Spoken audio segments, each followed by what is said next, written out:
So there you have it, folks. The official part is out of the way. Now it's down to the business at hand, which is to get the game started. Those are the officials for today's game. And before anything happens, we have the toss. And we take you down pitch side for the action. Good evening and welcome to the Diego Martin Sporting Complex. We are here for the final game in Group B of the North Zone T20 Festival. The two teams doing battle here today, GLENORA Sports Club, the home team, and Savannah Boys, fighting for a place in Saturday's semi-final. And the match referee here today for this match is Mr. Andel Gay, and we are here for the toss, and off we go.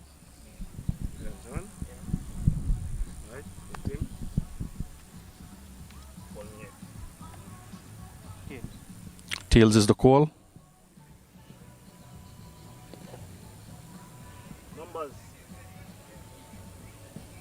No, it's a tail. It's a tail. Yeah, numbers. So I went first. We take a ball.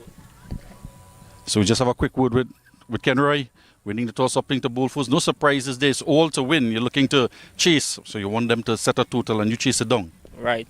The dew will come in, as the nights go on. So it's better for us as a bowling unit now to make use of, the ball much drier. So we can get more grip from the surface. So yeah, we're looking to restrict them for a reasonable total and try to get it, at the end of the day. So go well and have a good game. Yeah, thank you, sir, Billy. Yeah. If we could have a quick word with Mr. Samir Ali. What type of total you're looking to set in this all crucial game?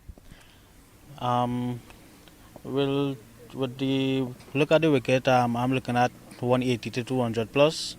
Get the wicket looking flat and nice. So I believe the batsman that we have, we could afford to reach that 200 plus tonight to make ourselves into the semi-final.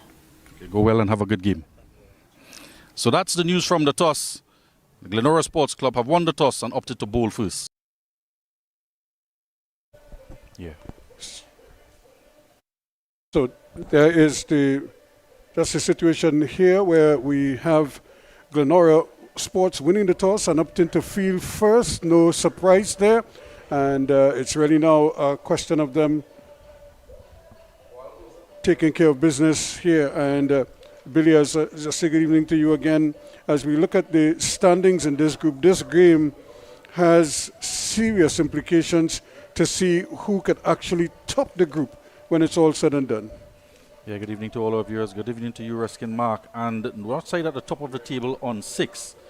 GLENORA on 5 points and Savannah Boys on 4. So this battle between GLENORA Sports Club and Savannah Boys will not just determine who goes through to the next rounds, but it could very well decide as well who tops the group. A win from GLENORA means that they would go ahead of Northside, and Northside would drop down to second place with GLENORA on top. On the other hand, Savannah Boys, if they come out with victorious in this match, they will be tied on points with Northside, but their net run rate at 2.87 ahead of Northside 0.92. Northside could be looking to go into second place at the end of this encounter. Yeah, so it's an interesting development here, because I'm looking at it with GLENORA, not with on 5 points. A victory for them will put them to the top of the group, and it would mean that everything has been decided because nobody else could catch Northside. So they would easily be the second team into the semifinals, roughly, because they would have remained on 6 points. So it would be the leaders on 7, which would then be GLENORA should they win. Should Savannah boys win, that then creates a little bit of a tie. Both teams on 6 points, Northside and then Savannah boys, if they can win here this evening. So it's still a lot to play for. I think this game might very well go right down to the wire. Yeah, I think, Ruskin, as well, regardless of the result of this game, Northside will end up in second place, either with a GLENORA victory, or if Savannah boys win with their net run rate 2.87, more than the net run rate of Northside on 0.92, which would indicate that Northside, regardless of the result here, they would take on Santa Cruz, the winners of Group A, in the semi-final on Saturday. Yeah, so a lot going on here, but it's good that teams have an idea of where they are and how you can start planning for your opposition now. So it's going to be Michael Govaya, it is, who's going to open the bowling for GLENORA, and opening the batting for Savannah boys, Luke Ali and Naresh Prasad. Luke Ali has had a fantastic North Zone T20 tournament. His last game he scored 31, also got 2 for 18 with the ball against Shannon Sports Club. He made 56 and none for 20 in 2 overs. And on the north side he has 39 runs, as well as picking up a wicket. It's been a good tournament for the young under-19 Trinidad and Tobago player. And Govaya again started off well. He got a couple early wickets in his last outing, and then he came back later and picked up 2 more to secure a man of the match. He also made a brisk, was it 25 or thereabouts? 24, yeah. Yep. Off of 12 deliveries. Yep. And so I'm sure he'll be hoping to repeat that here today. And immediately Ali is off the mark. And a new opening partner, he has no Tishon Castro in the lineup tonight for Savannah boys, which is a bit of a blow. He's been partnering quite well with Luke Ali at the top of the order. He has scores of 26 and 24. It's 2 high scores. New opening partner, Naresh Prasad. And that's a good line from Govaya. You can just see the ball just wobbling a little bit in the air, and under these conditions, if you have that ability to put some over spin on it, you might get it to move a little bit, especially in the air and then off the seam.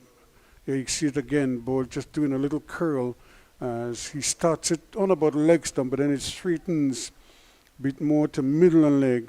And if it hangs in the air longer, it may very well end up on the middle stump. So batsmen have to be careful. You can't just go across the line of the ball, especially this early in the innings. And that's coming the other way now. And I was just talking about going across the ball, and he was again fooled by that one. All the others curled and was going from leg to off. This one went the other way. Started outside the off stump. Look at how it danced and came back in. And that's very, very close. In fact, that looks pretty adjacent. And the umpire, the only thing there is that he felt it was doing too much. And Govaya can't believe it. Well, there's disbelief here in the media center as well. That was very, very close indeed. Umpire Shaul Wilson, presiding umpire. And Govaya thought for sure he had his man dead to rights.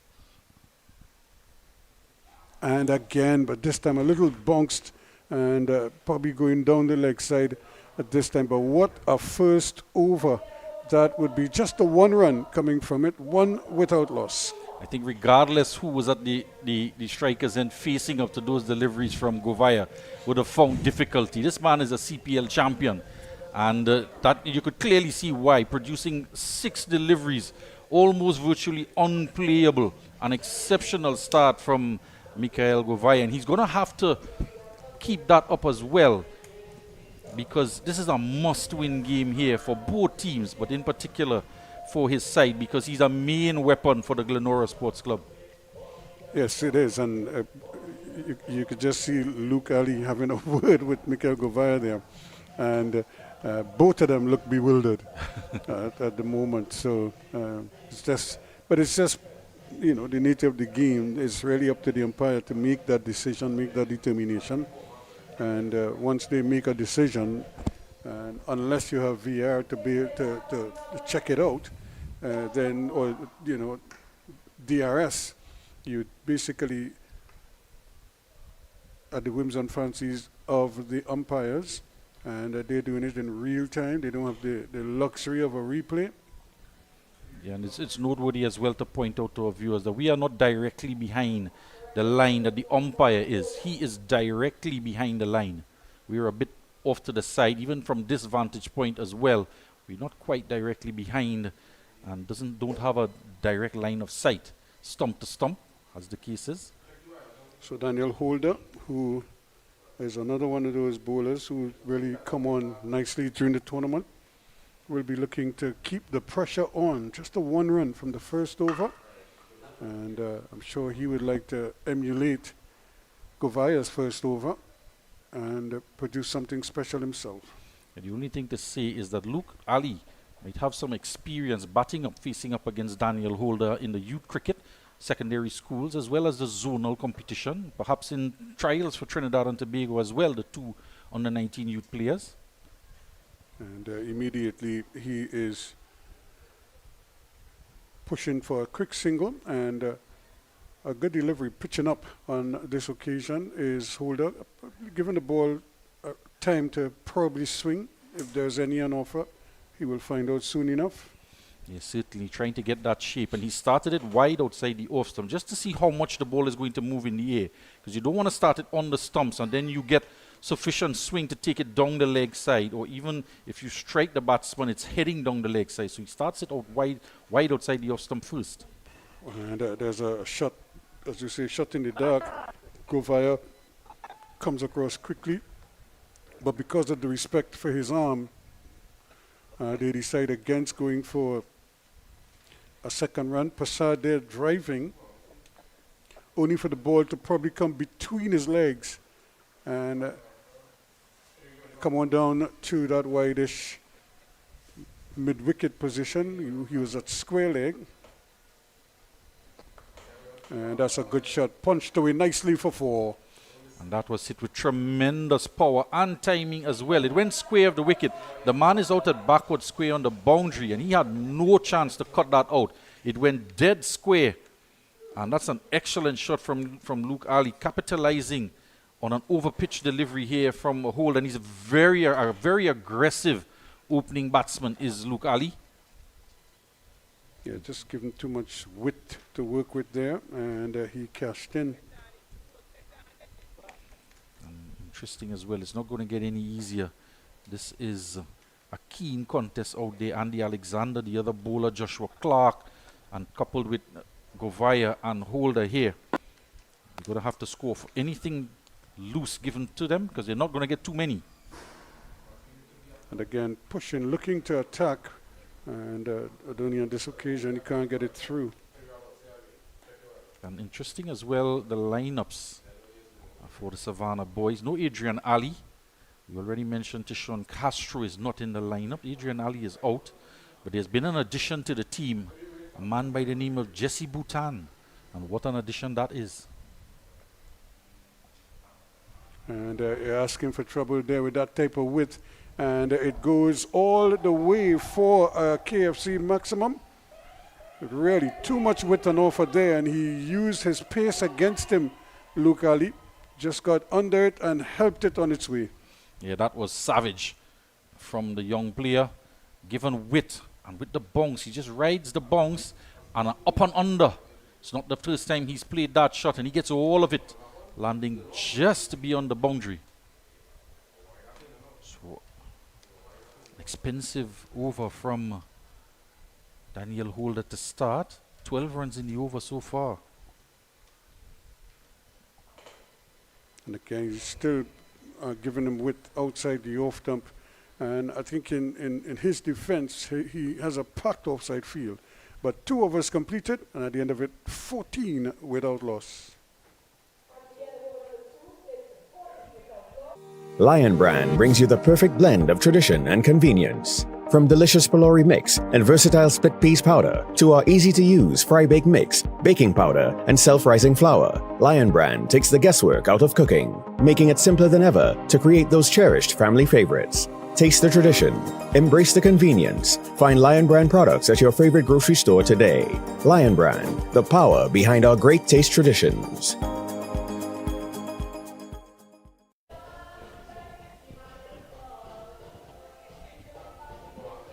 So back here, we're seeing a lot of discussion taking place, and Kenroy Williams consulting his star opening bat and wicketkeeper, Leonardo Julian, himself a former youth captain. Yeah, a number of former youth players on display here. Rivaldo Ramlogan as well as in the lineup for Savannah Boys. A lot of talent out there.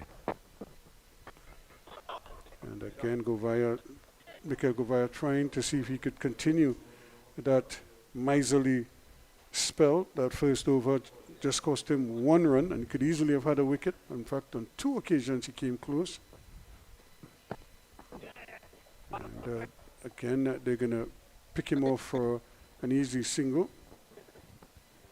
You won't mind that too much, because now he gets an opportunity to work on Naresh Prasad. He had him in a world of trouble in that first over. Can he go better this time around? And that won't help. That gone. Yeah, and I think he's trying to get that ball to start there at middle and leg, and just with that curl and that little bit of swing that he's getting, drift that he's getting, but that one not coming back. So they dropped the long on all the way out. I think he's probably trying to set a trap here for him. I'm not quite sure he is expecting him to come into play. And this is very well played in the end. He got the space in just right. He got the angle right, because there are 2 men there just backward of point. One is a kind of a wide third man. The other one is a backward point. And he was able to bisect the 2 of them quite nicely. Yeah, that's well put away, and just not quite the accuracy in this over compared to the first over from Govaya. I think he's probably just experimenting a little too much. He probably just needs to go back to what he started with in that first over. And until they show that they can, move you from that line, don't change it. If it ain't broke, they say, don't fix it. He had a loud shout for LBW as well, turned down in that first over. And again, nicely played. Again, not trying to be too aggressive against Govaya, knowing that he's quite capable of moving the ball, turning it into the right-hander, but then also getting it to straighten and to seam away. So both batsmen now, they've smacked some boundaries. Look at Andy Alexander there. He is at backward square, and Sukram has dropped back out to that mid-wicket boundary. Staying a little wide out there on this occasion. Govaya inviting him to come out there and try your luck. And they have like a running banter going on. Team Devos, Savannah Boys, and Presidential Insurance, GLENORA Sports. And again, turning, and a little bit too much turn there.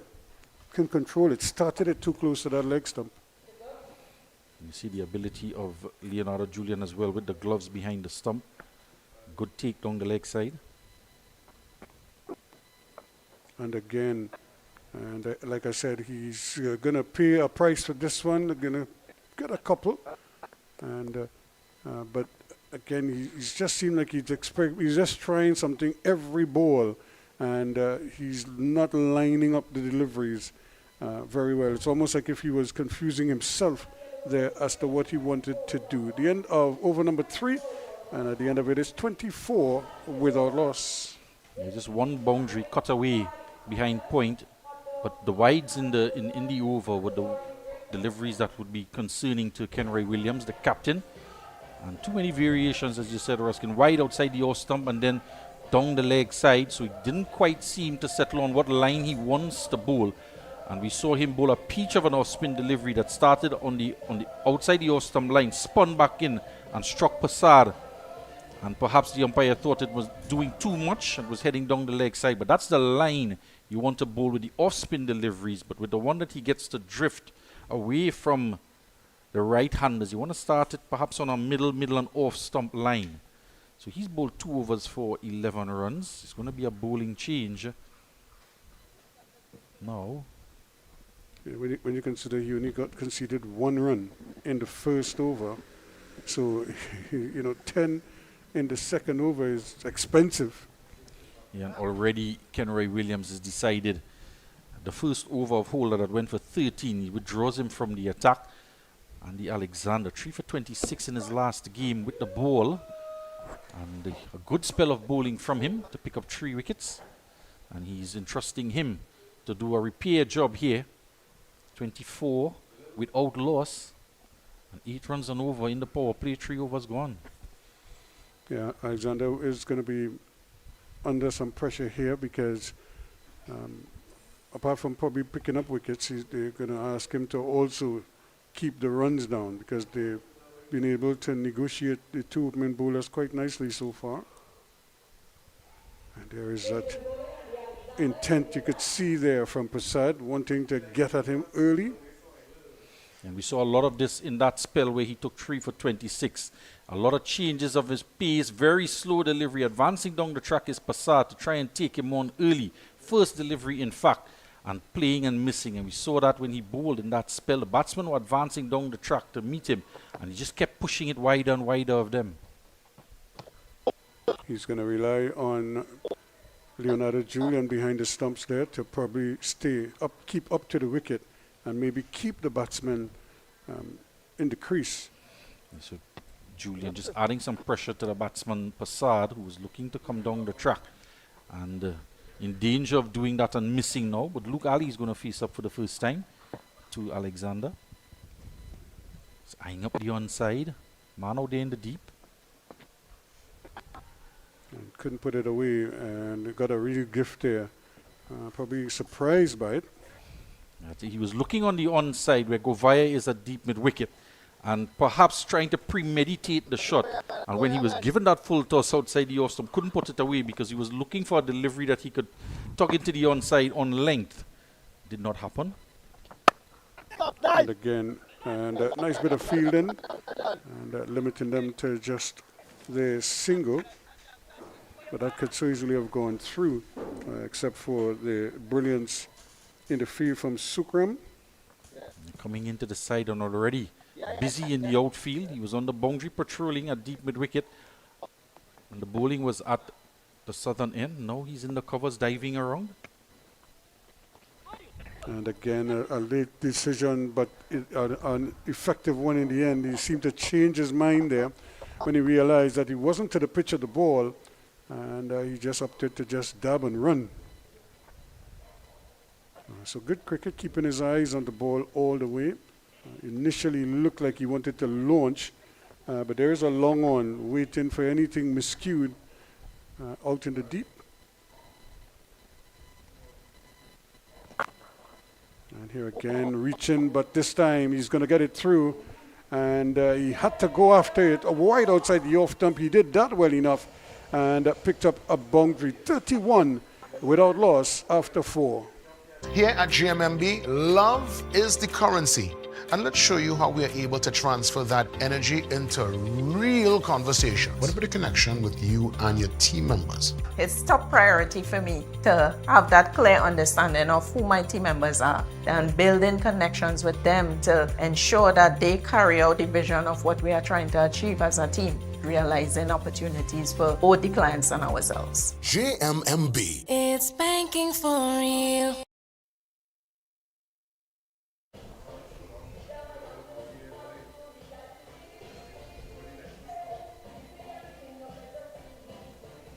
There's that replay again showing him having to reach for it, but he made good contact and he just got it wide of backward point down to the boundary for 4, and the scoreboard keeps ticking over.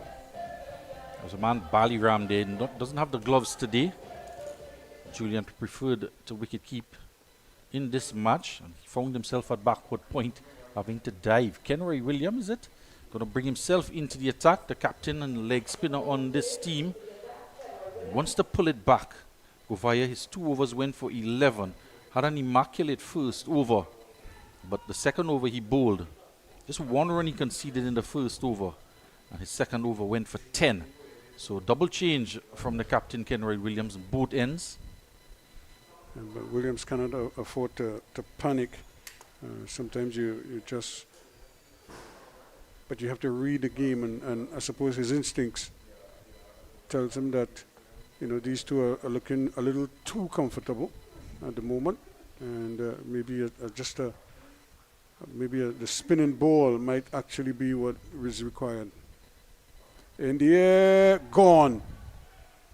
There's nobody out there, and it just, as they say, behooves me that you would bowl a leg spinner and you don't give him the protection down behind square, which is kind of like any sweep shot at all could be productive against a leg spinner, even if he's taking it from outside the off stump. Yeah, and not just that, Ruskin, just 3 fielders on the onside, and he's pitching on a middle stump line. And we've seen it with other leg spinners as well. No backward square on the boundary. I know you're only allowed 2 out in the deep, but that has certainly got to be one of your fielders, somebody on that onside square of the wicket. Well, they're pushing the mid-wicket back now, and so there's a long on and a mid-wicket. The long off has come into the circle, and the man at short square leg has come back inside the circle. And this time the line is a little bit different, a little more closer to the off stump. Yeah, I think that was the discussion, because he recognized that he bowled it on the pad, so he wants to stay wide outside the off stump. Hence the man went to deep mid-wicket instead of backward square on the boundary. Yeah, so if he fetches it from outside the off stump, he might get it to mid-wicket. This one is cut away, gonna have to hurry. Does well. A very fast Luke Ali backing up. Good backing up, sprinted down. The call was early despite the fact that it went straight to the man. But it didn't go very quickly to him and allowed the single. It's the man Randy Baliram. They at backward point. It went to a short third man. 2 fielders. So behind point. Yeah, these two continue to keep the scoreboard ticking over quite nicely. And they're getting a boundary or so every over. So they're certainly putting themselves in a good position. And that's a little bit of turn there. That is, I think, what he was hoping for, so that he can create some doubt in the minds of the batsmen. Luke Ali quickly onto 21. He's played himself in quite nicely, but that's an excellent delivery. Not quite sure if to go back or come forward, that in-between length.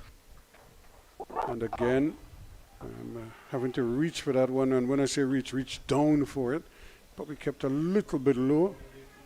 And, but again, he's playing it off the wicket. I don't think he's reading it from his arm too well, and having to wait for it to deviate off the pitch, and then he makes up his mind. Punched away, and again, not able to take advantage there. Short enough, but not powerful enough, or not placed well enough. The end of over number 5, 36 without loss now after 5. Another bad comeback over from the captain there. Going for 5 runs. So despite the fact that his first ball was pulled away for 4, the captain has brought things back a bit. So just 1 over of power play to go, and 2 extras in the innings. You imagine Holder would come back. Despite being expensive there, we expect to see him bowl out his quota. The young Trinidad and Tobago opening fast bowler.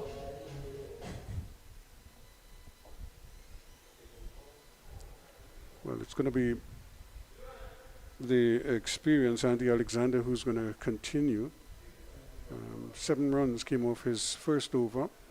I'm sure he would like to be even more miserly in his next set of overs. You see medium pacers, Ruskin, have those variations in pace. But they bowl a slower ball, but I think it's almost all slower balls from Andy Alexander. With the slower and the slowest, because he doesn't really have pace per se, but he does get a little bit of bounce when he sort of gets it right. He can get the ball to just bounce a little bit, and I think he fools the batsman, especially when they're playing horizontal shots. Invariably it goes up as opposed to going down when they either cut at it or try to pull it. And again, looking for a wide, but not getting the signal.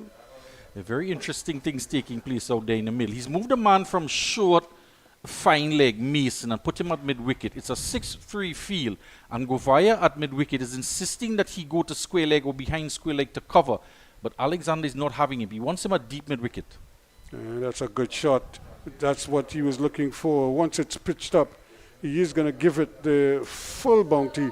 And that's, again, another early boundary in the over, just like in most of the others, are set and apart from the first one, where they just took 1 run. But every over after that, they've been able to find the boundary.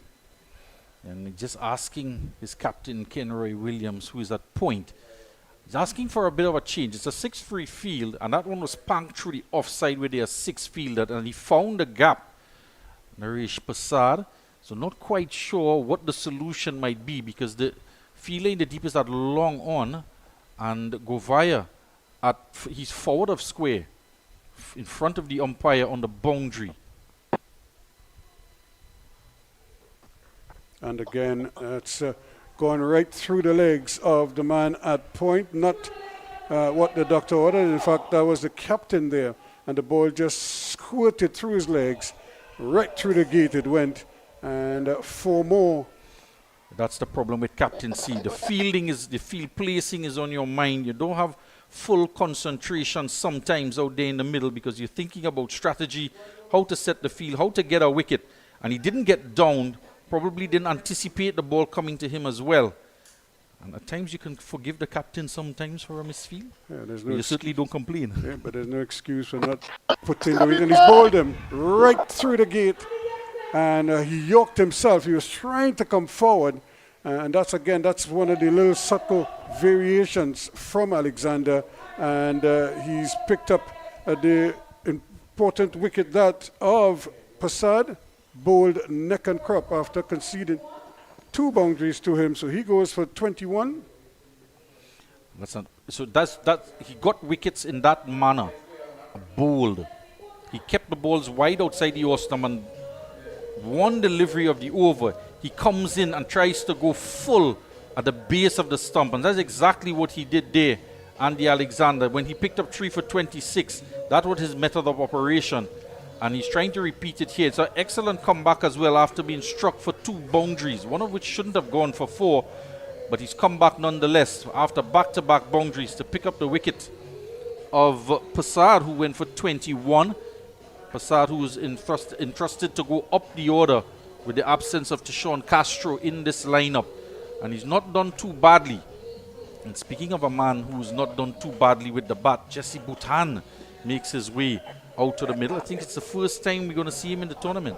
Yeah, he hasn't played before today.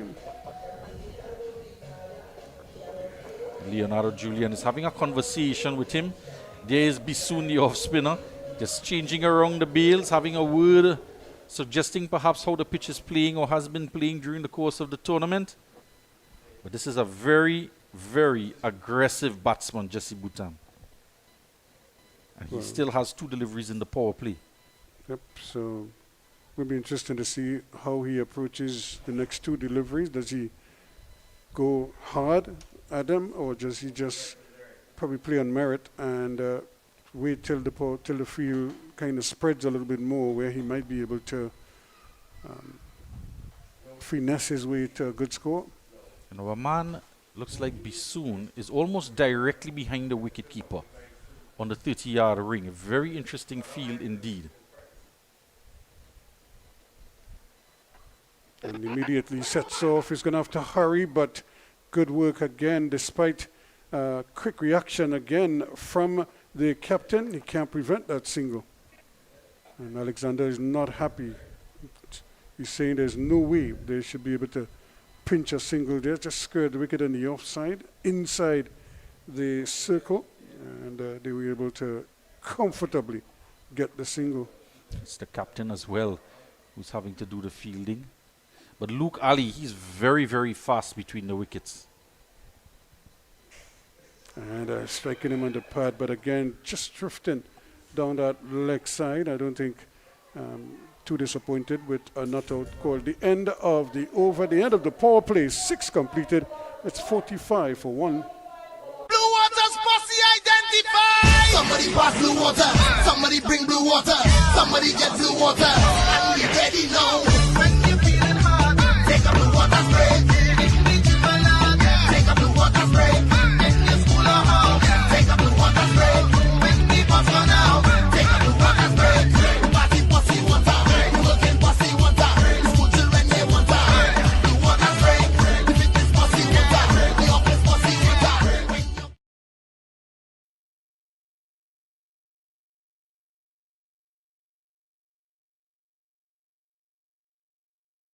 Into bat by GLENORA Sports, and they of course have had 1 or 2 interesting overs so far, and but this is the key period here now where they have to just keep going. You had a decent power play, 45 runs just for the loss of 1 wicket. And interesting there, Ruskin, from that graphic. 17 dot balls in the power play out of 36 deliveries. It's a pretty high number. Yeah, and I think it started with that first over where they only got a single from that first over. And so that's 5 out of the 6 deliveries there to start with dot balls, including 2 very vociferous LBW appeals.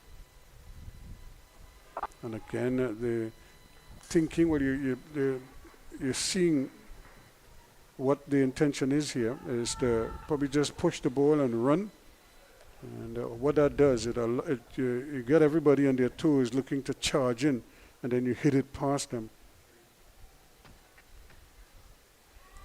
You got your wish, Ruskin, with the power play done. A man is at the backward square on the boundary and the mid-wicket as well on the boundary. Yeah, I think it was just because they were kind of hamstrung with they didn't want to take out the long on, and so they opted to do the next best thing. Here's a nice shot and good running.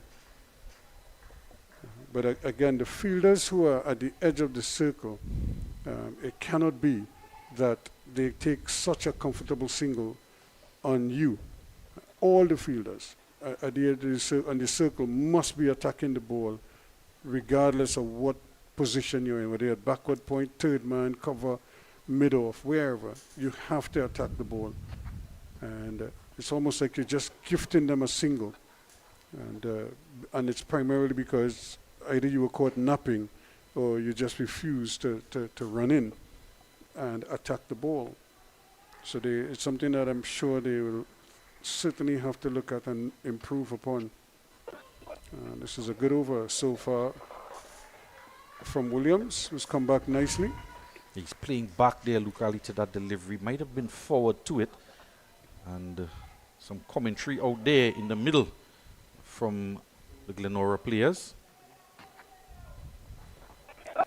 And again, this is much better again from Baliram, sliding to his right. Remember, he's the wicketkeeper, or the second wicketkeeper in this game. So it's the end of the over. 7 completed. It's 46 for 1. Have a look at the leading run scorers. Ikwe Craig, 235 with a high score of 70. Ramdu 176 Ramdu for the north side, still in. They've gone through to the semi-final, or should go through the semi-final. North side Future Stars. You'll have to see if it'll be in first or second place. Combined All Stars have been knocked out. Frank Simmons with 143. Leonardo Julian with the highest score in the tournament of 91 is with 137 runs so far. Had a 46 as well against Northside Future Stars. He should have gotten 100 in that game. And just as who just got the 90? Somebody got 90 just Brent before Lizama. Julian. Brent Lizama really should have had a 100 there as well. When you get that kind of start and you push on the way they did, both of them, you must be thinking 100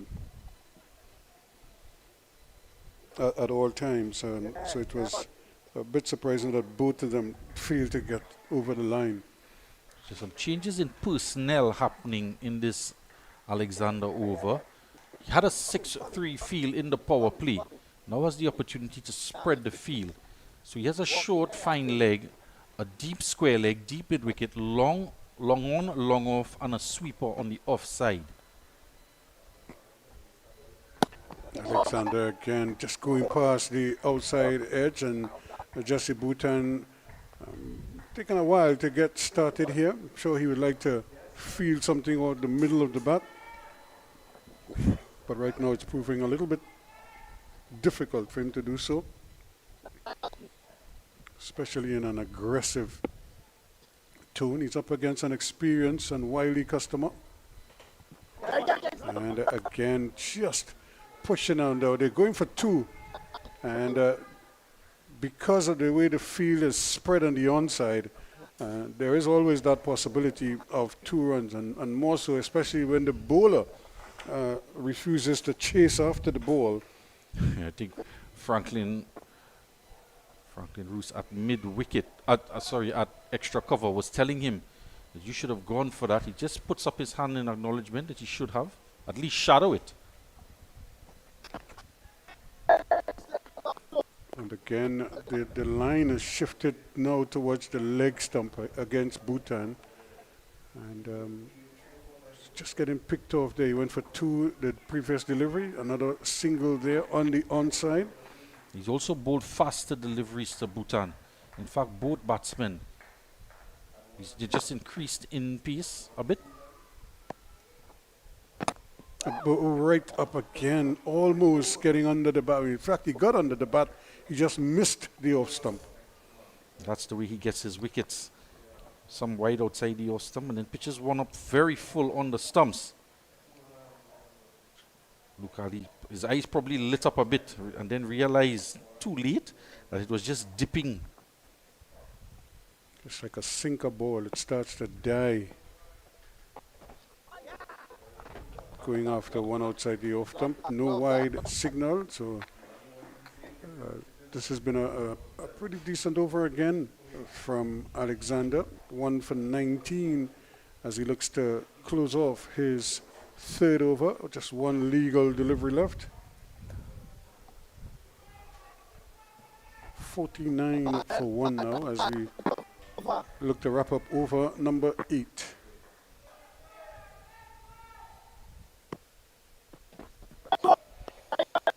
And nicely played, but again the ball is pushed away.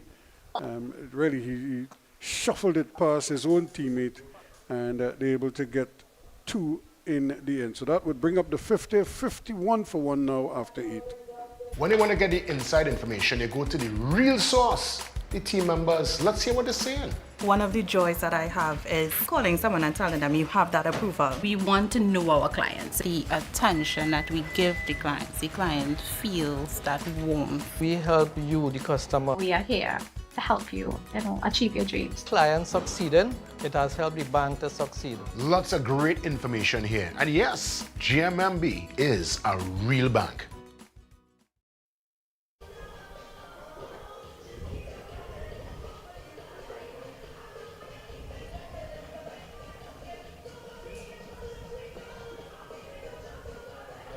So looking back here, still 51 for 1.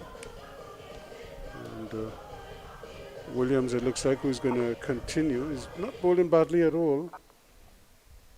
Just keeping the pressure on. 2 overs for 6 runs he's bowled. 9 dot deliveries.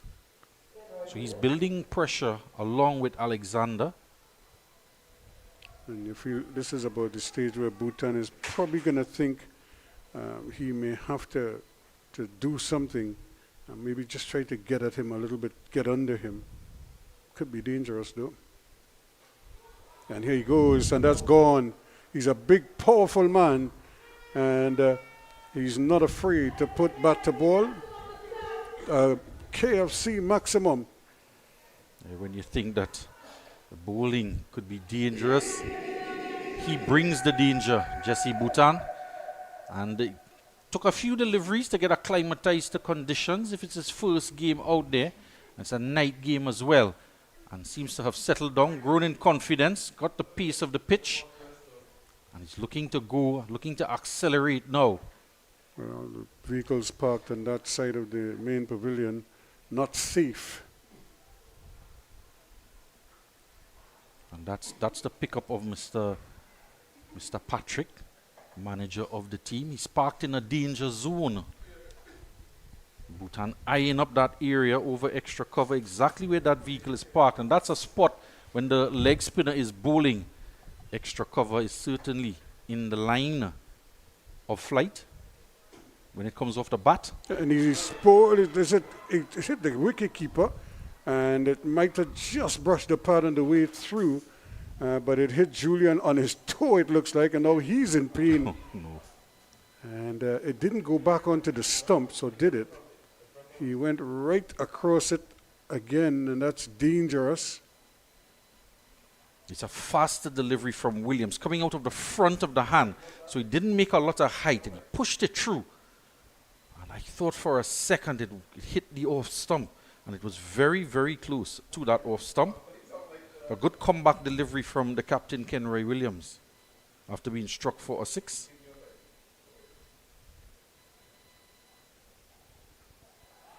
And again, as I said, and this is a bad bit of running. Miscommunication there. Bhutan has to go, run out for 11. And and you could see the fielder attacking the ball, but even with him attacking the ball, that could have been a single if only Luke Ali had decided to run. So Bhutan goes, unfortunately, run out for 11. And that is the pressure from a dot delivery from Williams, almost getting the wicket. Bhutan trying to rotate the strike, now get off of strike. And it's that danger area running between the wickets when it's played out to point, because you're not quite sure if it's the non-striker's call or if it's the striker's call, because it's fractionally behind the batsman, but he can see the ball. And that communication has got to be there. It has to be an agreement between the two batsmen if they're going to come for the run. And Bhutan, when he was taking off, saw that Luke was not coming, and he just thought that he went too far to come back. But at times you tell the young players, you always have to turn and try and get back, Ruskin, because you never tell what could happen. The keeper could drop the ball, but you have to try and get back to put pressure on the fielders and even the wicket keeper. Yeah, but he just kept running. He never really looked back to see what was happening behind him. But it's a disappointing way to get out the run out. It hurts more than any other type of dismissal. I suppose the only other thing that hurts is to get out on 99. But certainly, when you get out, run out, it's almost like, and especially in a case like that where he made the call, but he never got the response from his teammates. If anything, Ali just took a few steps out, as is the normal in his follow through, but he never really started to run, and a sad turn of events there. So 2 wickets down now, and 57 runs on the board. Pradeem Ali is out there, so the Ali and Ali scenario has started. You have Luke Ali and Pradeem Ali. Ruskin, there are 9 Alis in the squad. Of how many players in the squad? 19, and 9 of them are Alis. Luke Ali, Adrian Ali was also in the squad. Pradeem Ali, Samir Ali, Amir Ali, Pravin Ali, Riaf Ali, Rashad Ali, and Riaf Ali. Ali.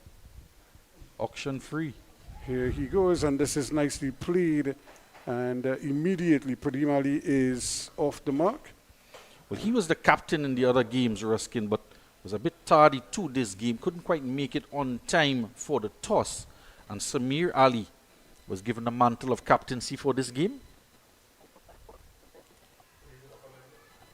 Well, it's he's here now, and that's the important thing, and they're going to lean on him to probably give them a good score. But this is the man right now, Luke Ali. He must be disappointed with that run out. And obviously he'll be thinking in terms of batting for two the rest of the way. He might be thinking in terms of batting out as well. End of the over 9 completed. It's 59 for 2. And he's no stranger to batting long as well.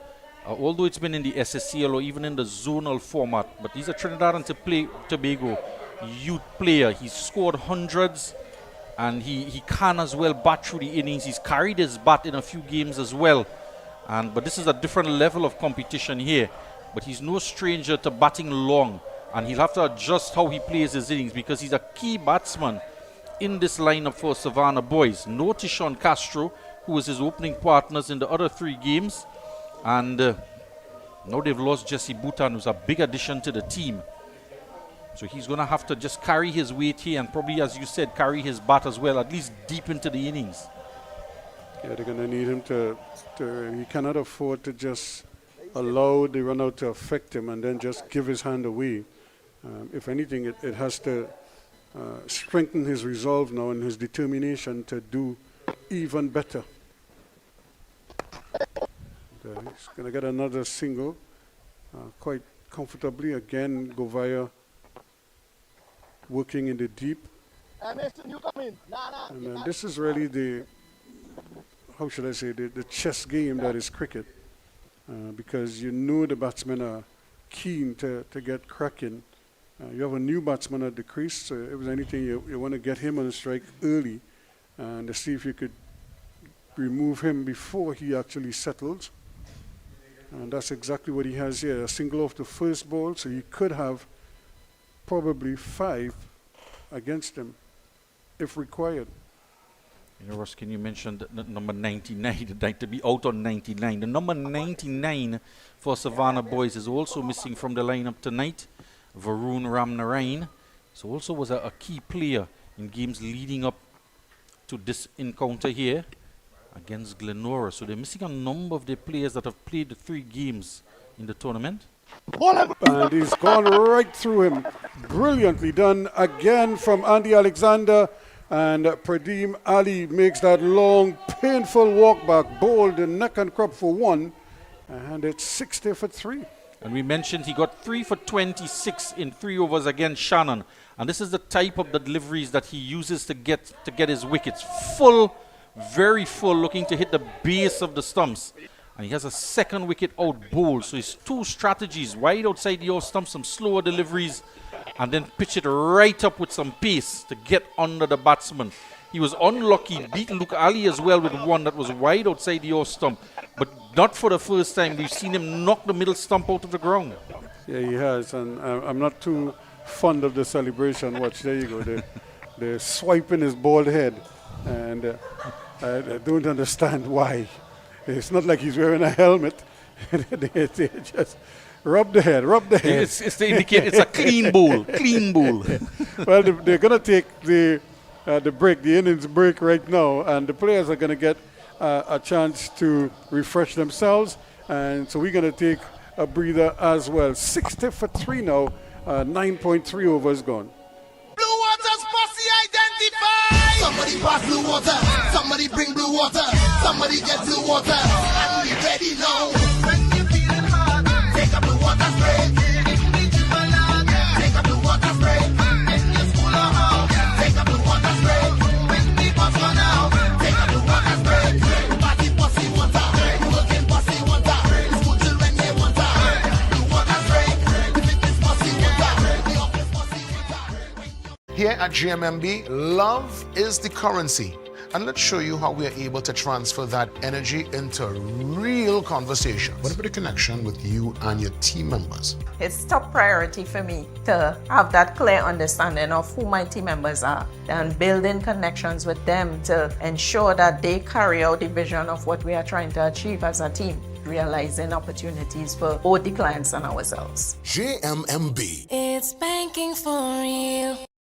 This one? No. Hey, look, KFC has an incredible promo. I already had that for lunch.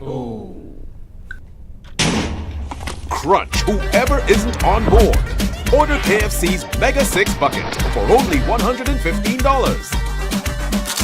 KFC, it's finger licking good. Blue Water's posse identified. Somebody pass blue water. Somebody bring blue water. Somebody get blue water. And we ready now. When you feeling hard, take a blue water spray. Take a blue water spray. In your school or house, take a blue water spray. When the bus run out, take a blue water spray. Party posse water. Working posse water. School children they water. Blue water spray. Fitness posse water. The office posse water. Here at GMMB, love is the currency.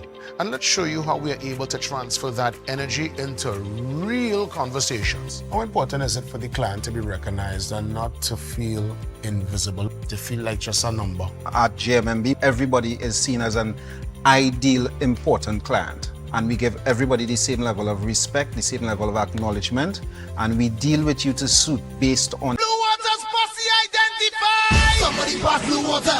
Somebody bring blue water. Somebody.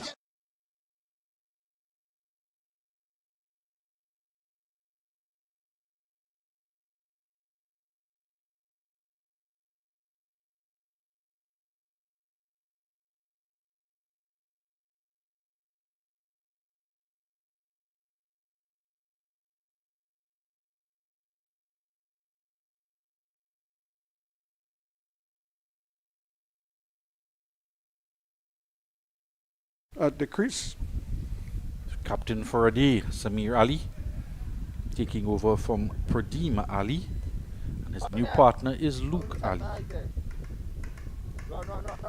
And interesting, Ruskin, they've been pegged back. It was 44 with 2 deliveries to come in the power play before they lost their first wicket, but it's been a struggle after that, and now just 3 deliveries to come to complete 10 overs and just 60 runs on the board. and again he's a little bit late on that one. Never move his feet there. He now goes for a walk, but I don't think there's anything wrong with the pitch.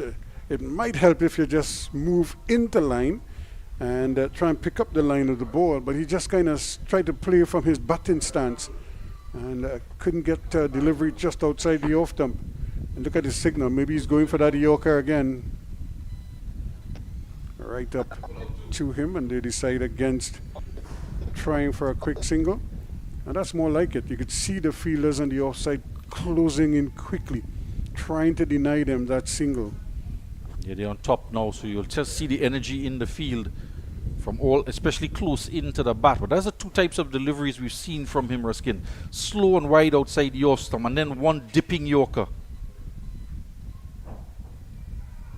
Again, they want a single. They should get it too, and they do. So he's off the mark, Samir Ali, and that completes the 10 overs. The halfway point, it's 61 for 3.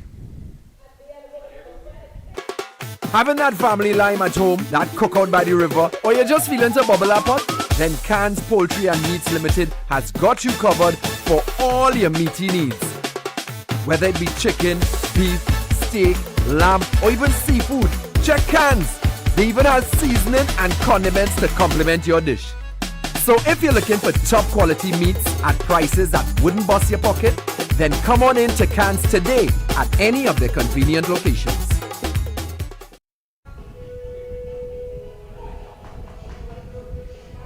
So Govaya is going to be brought back into the attack after completing 10. After 10 overs have gone 61 for 3. Govaya's 2 overs cost him 11. And maybe the opportunity to just bring back Hole as well. He's only bowled 1 over from that northern end. So it could be an opportunity to bring back your strike bowlers He's certainly doing it with Govaya here. He's trying to get another wicket to put more pressure. Is the captain Kenroy Williams. They also have the off spinner as well, Stefan Bissoon, to come into the attack. He'll be the 5th bowler in this lineup. Govaya. Bang on target, wicket to wicket delivery. Surprised he took himself off though, because I think he was bowling well enough, and with a new batsman at the crease, his leg spinners could prove very, very difficult for a new batsman to negotiate. Govaya is just a little bit of drift on that ball again outside the off stump, going past the outside edge of Ali. It's not a confident shot at all. He's not really playing at it. He's trying to dab at it. He's not moving his legs, and even to the off spinner, he's just kind of standing there on leg stump. You adjust the line, Govaya, and where did that one pass? It's certainly no bat on it. The batsman might be asking Samir Ali, where did that pass as well? It jumped over the middle stump. That's what happened to him there. Thankfully it bounced. That's it. Probably would have clipped that bail on the way through. He's struggling a little bit to read. The bowling of Mikael Govaya is Samir Ali. Yeah, Ruskin, he's not really getting forward. He's not looking to attack either. And Govaya will just build on that, because you don't want to give spinners, you don't want to get them bowling at you all the time. You want to make them change up, think differently. But he's not creating scoring opportunities here, Samir Ali. This one he does, though. It's short down the leg side and tugged into the onside. Perhaps that's the delivery he was looking for, just waiting for a badly lined delivery. One bounce into the boundary behind square for 4. Yeah, that was a gift there. Because he's the type of player that doesn't really move much, he just kind of swivels in the wicket.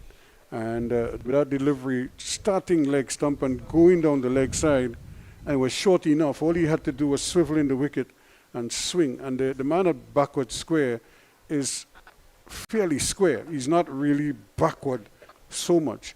And you're probably better off putting him backward and allowing him to cover a little more ground, both either to his right or to his left. Right now, he probably is going to cover mostly to his right. Well, they've made a field change. They put a 3 persons behind point. And this is hit out to point in front of it, though.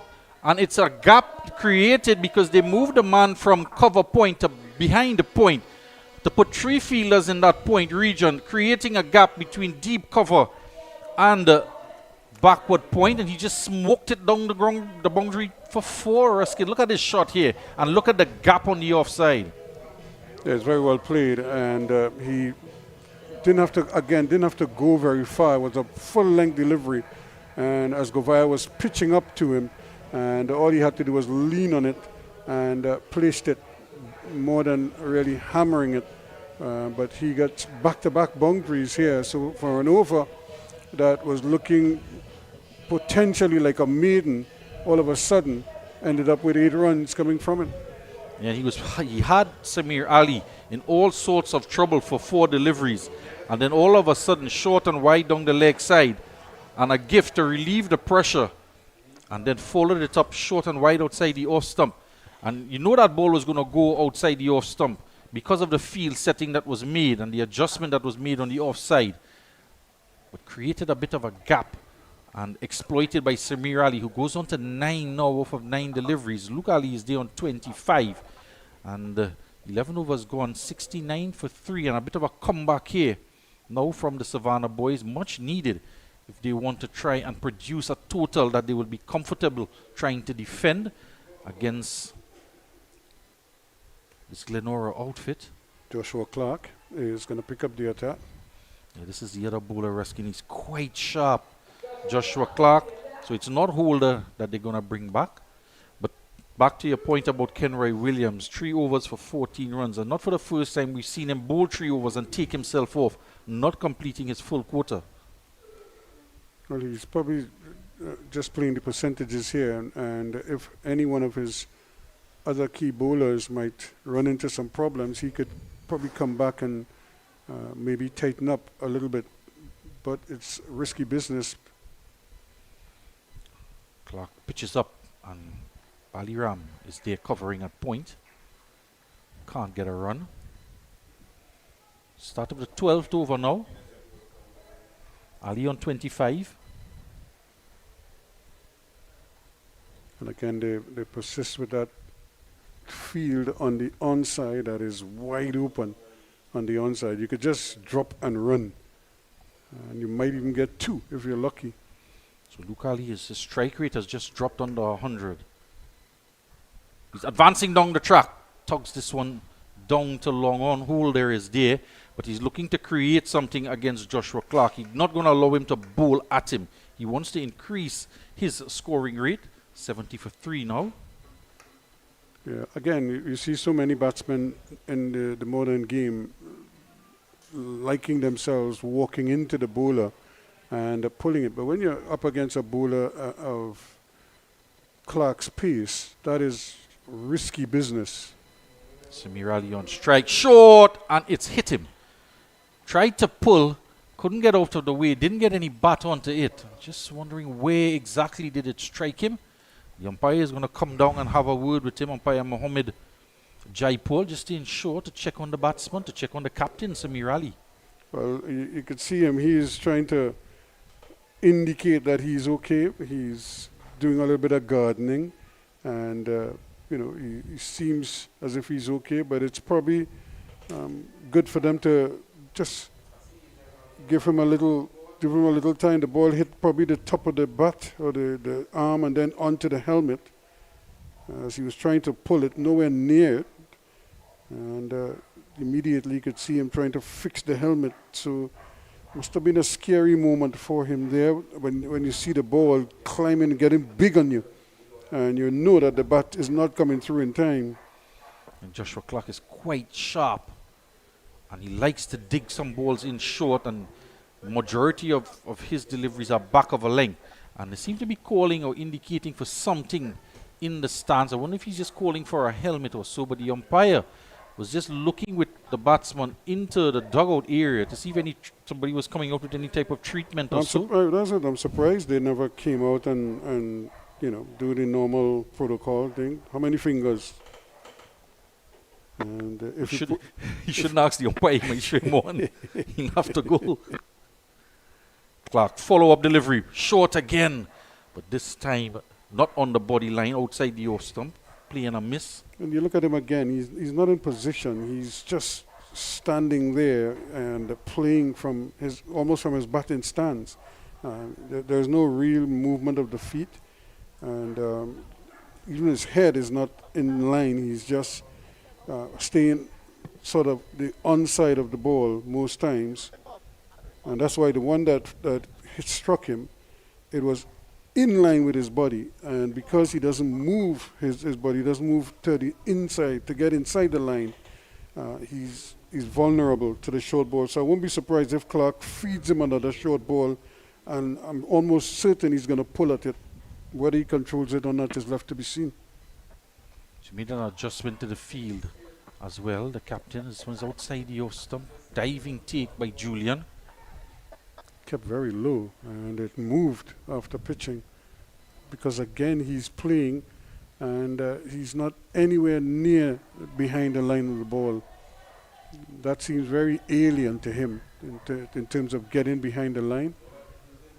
And so I think he's just prepared to try to free his arm as much as possible.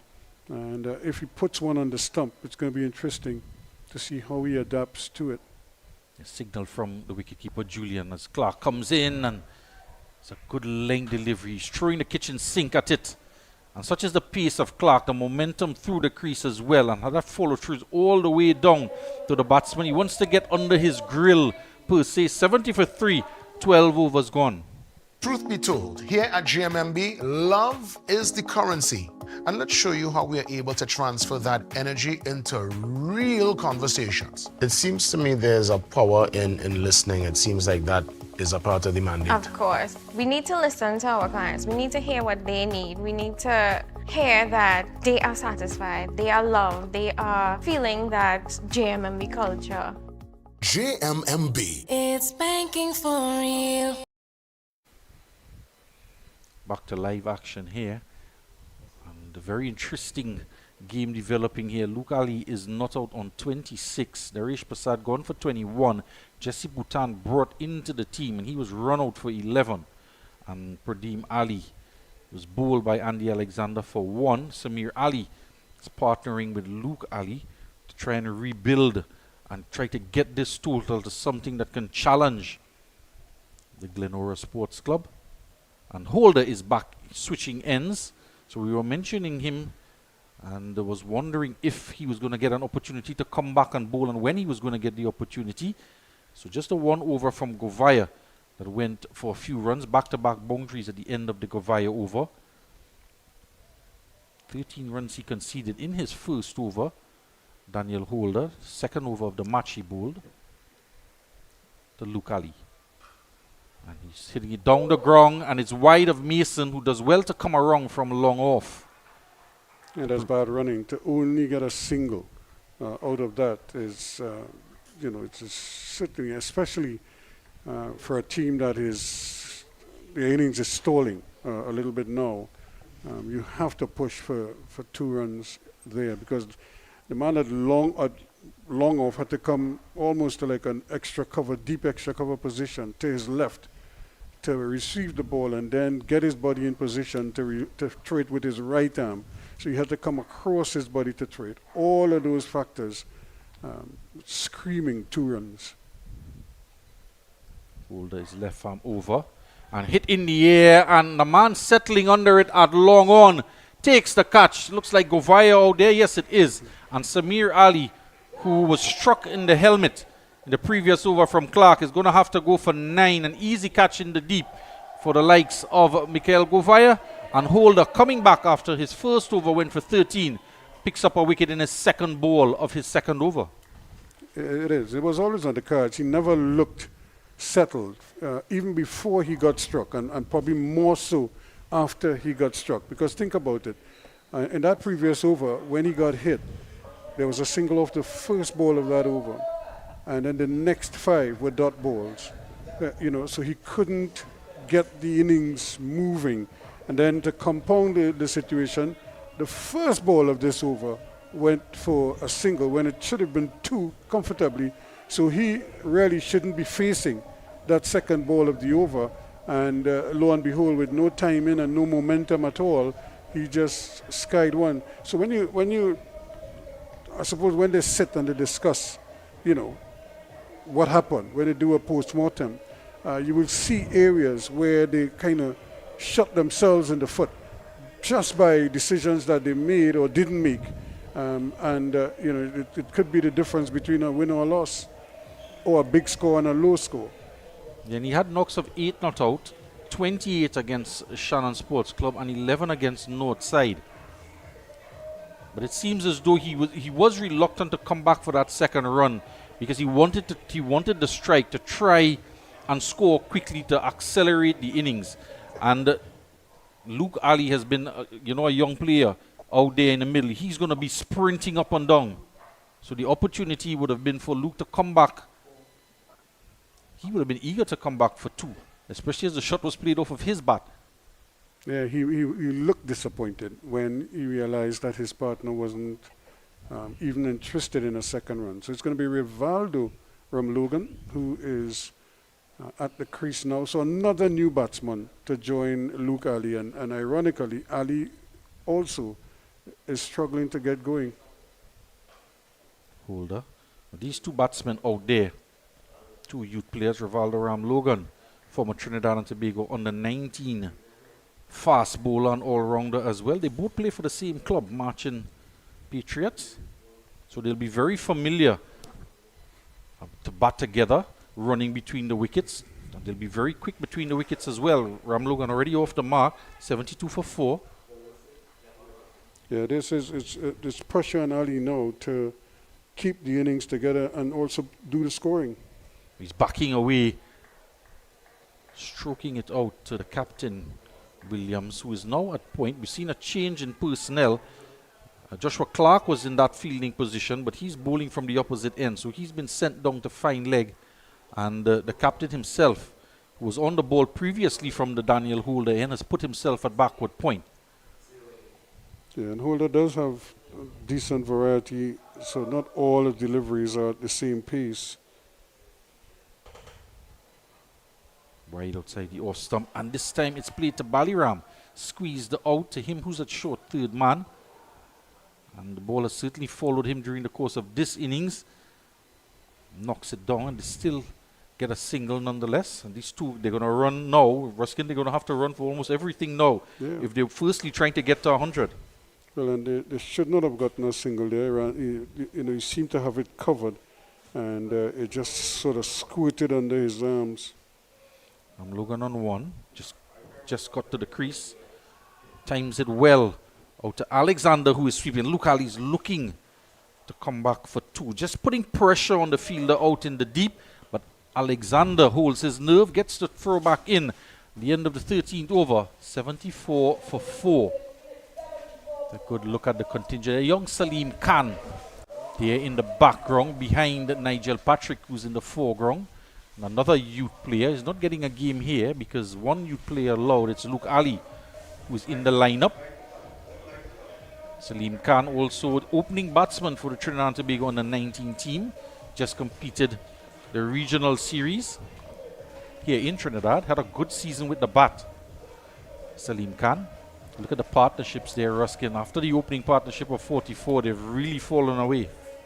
Yeah, it is. And now after 13 overs, it's 74 for 4. After 10, it was 61 for 3. So in the last 3 overs, they've basically scored 12 runs or 13 runs. A good look at Anand Bande from the Barataria ball players, the manager, the coach of the team. He was here last night. Victory to the Barataria ball players. So they've gone through as second place in Group A. So he's back out tonight. Have a look at the opposition for the semi-final game. They have 5 points from their 4 games. Joshua Clark, short again and tugged into the onside. It's a different batsman out there. It is Rivaldo Ramlogan. It's hitting that direction of Salim Khan there, who picks the ball to throw it back. And what a fantastic strike from Rivaldo Ramlogan. Yeah, he was inside the line of it quite nicely and picked it up quickly. And was able to just turn with it. And in a case like that, all you need is good positive contact. He had the GLENORA players from the squad just backing away, taking evasive action. And it's pulling it from just on around middle and off stump. Scattering the squad in the dugout. He never got the bounce he was looking for there. He was trying to hammer it into the pitch to see if it will kick on, but it never did. He's on to 8 now, Ramlogan. He pitches up this time, and he's carving it out behind point. It races across the outfield. Baliram had no chance at point. Neither does Bisoon, coming around from third man, and that raced across the outfield for 4. That's an even better shot than the pull shot. Pitching up outside the off stump, and just playing it a little bit later than he wanted to, open in the face and squirting it out past point. So or backward point rather. Made the adjustment from short to full, but it's too full from Joshua Clark. He's gone for 10 runs. The captain Williams has a word with him as well. Ramlogan quickly on to 12, 84 for 4. It's a better delivery. No width and just short of a length. Smile from Ramlogan. He's talking to Luke saying, maybe next time I'll just pull it around the corner. Govaya is at deep mid wicket. And again, this is where the experience or lack thereof in Rivaldo's case, because he was trying it followed him. But because he was on the inside of the ball and not inside the line of it, when I say inside the line, allowing it to go over his shoulder, he stayed leg side of the ball as opposed to going inside the line. Clark looking to redeem himself, and it's chipped in the air down the ground, and coming around his holder, who puts it down, coming around from long on, and is looking at his hands, probably indicating there's a little bit of moisture on the ball, and he dries it as he picks it up, but it's gone for 4, and an opportunity to dismiss Ramlogan and for Clark to come back and get a wicket, and it's put down. Yeah, it is, and that's the pain for a bowler who is under pressure. You do everything to try to get the wicket, to have your revenge, and then your teammate kind of lets you down. He had to run a long way in his defense, and he was trying to catch it low to the ground, and it just kind of squirted out of his grasp and went straight to ground. So Williams is calling for a field change. He's asking Mason to come off of the backward square boundary inside the ring as he himself, Williams, drops to long off. So they're trying different things to come back in this over, Joshua Clark, and not seem to be working so far. 14 runs in the over. And he's chipping it down the ground. Holder comes around and it's gone for 4. I said chipping it down the ground. He just seemed to just chip it down the ground, but he timed it so well it raced down the ground for 4. Yeah, that was bisecting both the long off and the long on field as it raced across the turf, and on pitching it just kicked on, and neither one of them could get around to it, almost straight behind the umpire. And that's a very good shot. It's a very productive shot as well, not to mention a productive over. 6-4, and now back-to-back 4s. So Rivaldo Ramlogan on to 20 off of 7, taking the pressure off of Luke Ali to score. And off the inside edge, and did he get a hand onto that, the wicket keeper? And it's gone for 4 nevertheless. And Bisoon just tumbling on the boundary edge, couldn't hold it back. And quite an expensive over from Joshua Clark. Not a boundary. Is that 4 4s in the over, Ruskin, and a 6? Yep. And this time he was again throwing the bat at the ball off a thick inside edge, and but they all count. 4 runs, all the same. So 3 4s in a row, and that followed the 1 dot ball in the over, and prior to that was a 6 and a 4. This one? No. Hey, look, KFC has an incredible promo. I already had that for lunch. Crunch whoever isn't on board. Order KFC's Mega 6 Bucket for only $115. KFC, it's finger licking good.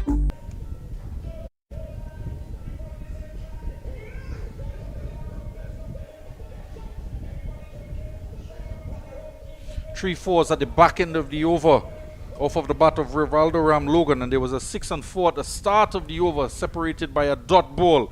And a fantastic over, conceding 22 runs in that 14th over. 96 for 4. A bit of a recovery here, treating the fans to some aggressive batting.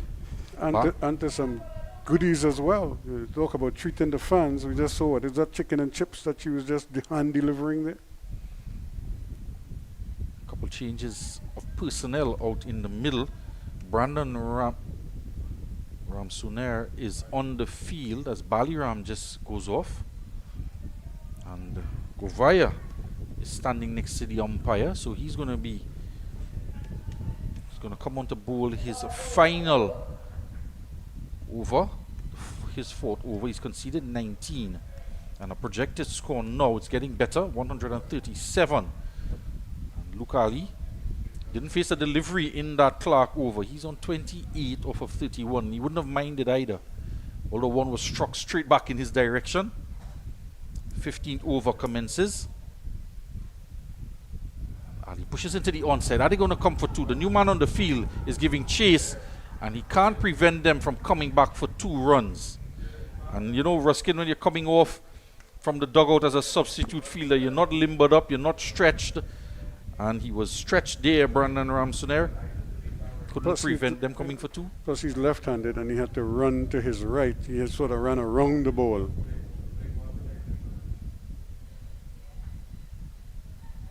Trying to sweep it around the corner. It goes to Clark.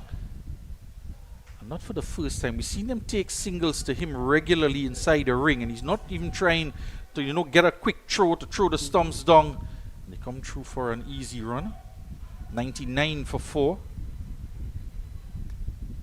So they're closing in on the 100, and you know, they'll probably get there just before, well, this is the 15th over, and so they're pretty much in a position where they could really boost their fortunes with some big hitting in the last 5 overs.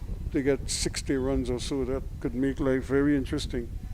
This again is angled down the leg side. Luke is coming for a run and he's sent back by Ram Logan. He's almost halfway down the pitch. Rivaldo, I think he likes the bowling of Govai. He's going to fancy his chances here.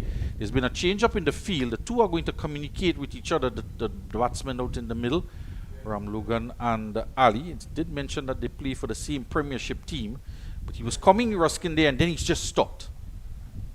Yeah, and there might have been a single, especially if your non-striker is responding and made a call quickly. Dot delivery produced by Govaya. Single on offer here down the ground. And Alexander was on the cover boundary and requested a change after Brandon Ramsune had to chase down 1 for 2. And the change he made was he's replaced the man on the boundary. Alexander's in the ring and the captain has gone out to deep cover.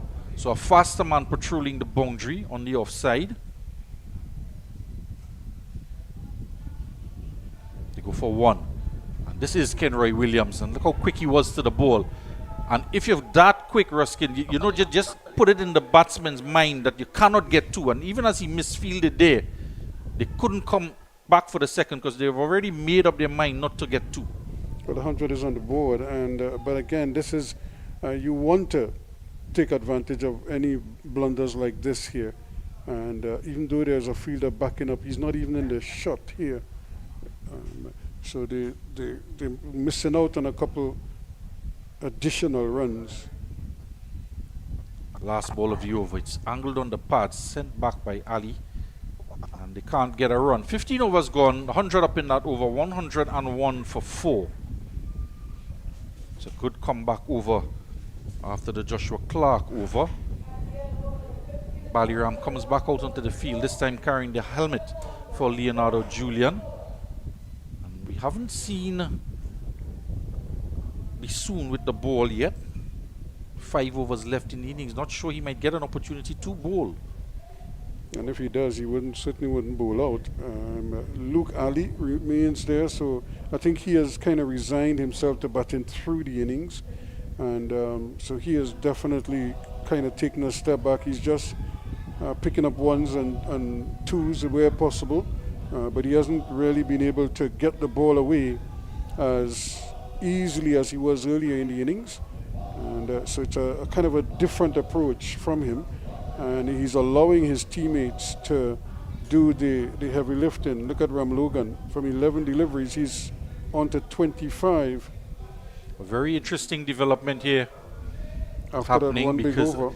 the helmet that Baliram was bringing out was his own, because he's taking the pads now. Leonardo Julian, interestingly, has marked out his run. So he's going to be given the opportunity to bowl. And Ruskin, we don't see this too often. It's a critical game as well. And is it that they're not comfortable with giving Joshua Clark another over, particularly against Rivaldo Ram Logan, who smacked him around for 22 runs in the over he bowled? Ram Logan is on 25, so they've decided to have a change in the wicket-keeping personnel, and the wicket-keeper now has the ball in his hand. Yeah, you don't see this too often. And again, Julian, well, he might get a wicket here, but he would not be an option that I would have been thinking of as a captain to give the ball in the 16th over, where batsmen are looking to really feast. But in their haste to get at him, they may very well, as we say, drown in honey. Let's see how it goes. He's here for his first delivery. Slow and wide outside the off stump. We mentioned we haven't seen Stefan Bisoon, the off spinner, with the ball. And Kenroy Williams has an over left. Mikel Govaya has bowled out. His 4 overs gone for 23. Holder still has 2 overs left.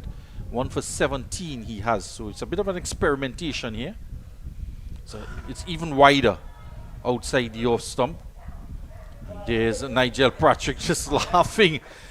He's looking to the heavens, asking for an intervention from a superior being.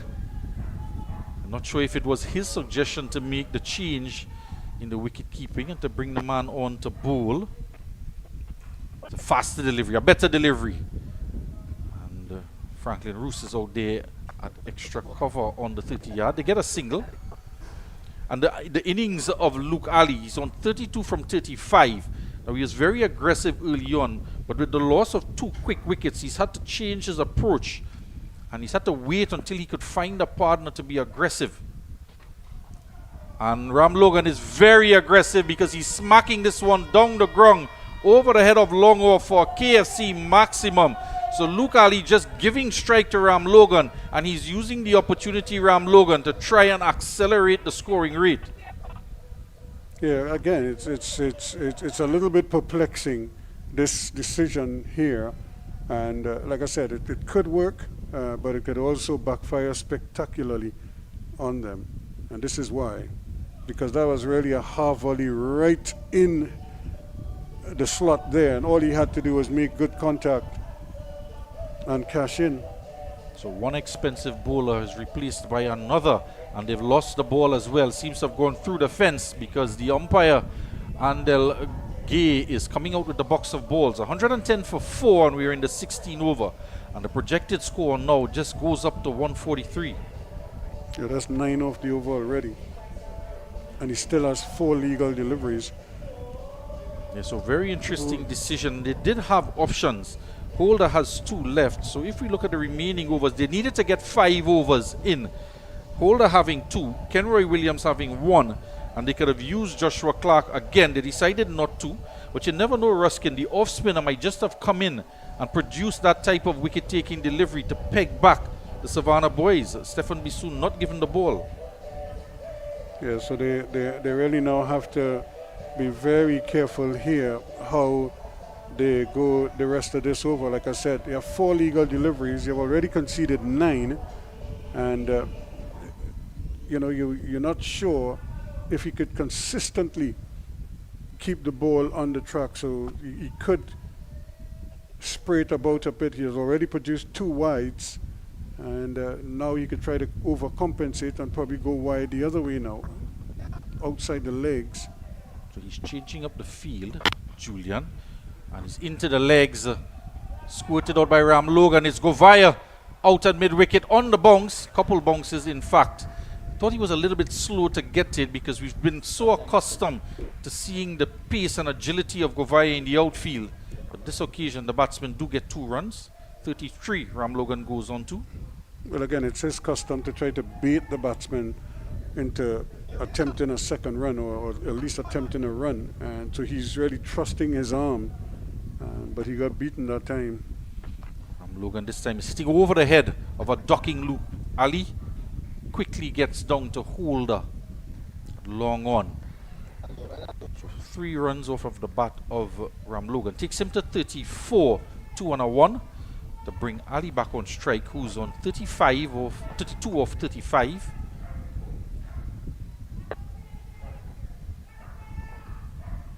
Short, and looking across to the umpire. It's gone past the wicketkeeper as well. Clark is giving chase down to the fine leg boundary, and they just come for 1. Wait for the umpire signal. Should be a no ball. Well, the umpire is signaling 1 for height, but that was over the height of the head, wasn't it? Of the batsman? It went for a bye, so it should be a no ball, or wide for height. So although the bat was high up in the air from Luke Ali, and the batsman is in a bit of trouble here. Rivaldo Ram Logan, he's down on the ground. Luke Ali is signaling. He's come down from the non-strikers end as well. And I don't think the ball struck him on the helmet, or he's probably having an upset stomach or something. Yeah, it was Luke Ali who was facing up and was ducking, but he was trying to play a pull shot. Rivaldo Ram Logan, they came down for 1 leg by, and he's in some trouble here. The physio is racing out to the middle, and some concern shown by all the players. Captain of the Savannah boys is out there as well. Yep.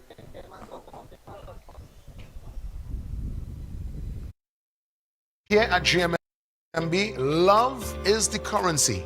And let's show you how we are able to transfer that energy into real conversations. How important is it for the client to be recognized and not to feel invisible, to feel like just a number? At GMMB, everybody is seen as an ideal, important client. And we give everybody the same level of respect, the same level of acknowledgement, and we deal with you to suit based on that vision of love. It's banking for real.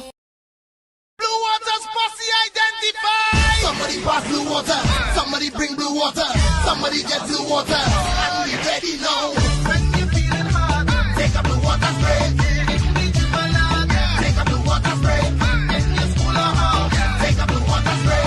When the bus run out, take a blue water spray. Party pussy water. Working pussy water. School children they water. Blue water spray. The fitness pussy water. The office pussy water.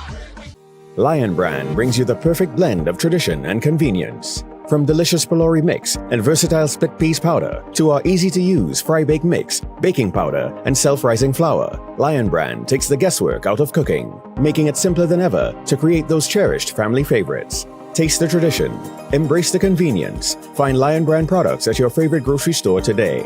Lion Brand, the power behind our great taste traditions. Here at GMMB, love is the currency.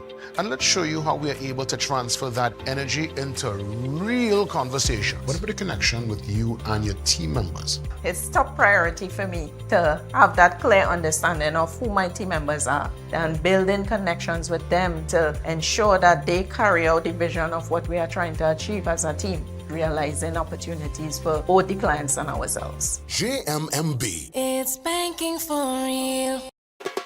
Having that family lime at home, that cookout by the river, or you're just feeling to bubble up pot? Then Cans Poultry and Meats Limited has got you covered for all your meaty needs.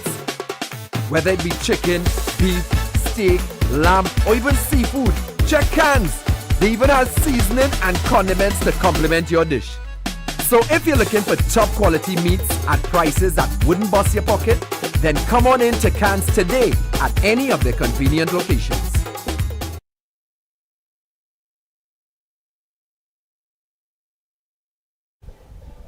Welcome back to our coverage.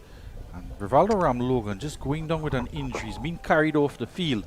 Leonardo Julian, Govaya, and Nigel Patrick just taking him off the field. Not quite sure what the nature of the injury is, but it's a big blow. Yeah, he did look like he was carrying some kind of an upset stomach or something. He was, well, I don't want to say frothing at the mouth, but he was throwing up, literally. And even though they tried to kind of revive him and to see if he would be able to continue, they've decided that he's probably a little bit under the weather for the moment, and that they will take him off the field. And it's good to see that players from the opposing team are the ones lifting him off the field. In some countries, if that happens, they'll just drop him halfway and tell the others, come and get your bundle. But it's all in fun. But it's good to see that even though they're in a critical game at this stage, they still find the time to be humane and to understand that when you're dealing with an injury or an illness like that, you forget the competition and you worry about the individual. And having said that, we also once again want to send our best wishes and our prayers to the Mamchan family, given what they're going through with a member of their family as well, and hoping that everything is on the up and up sooner rather than later. So 114 for 4 here. New batsman coming out to the middle, Chetram Ramlal.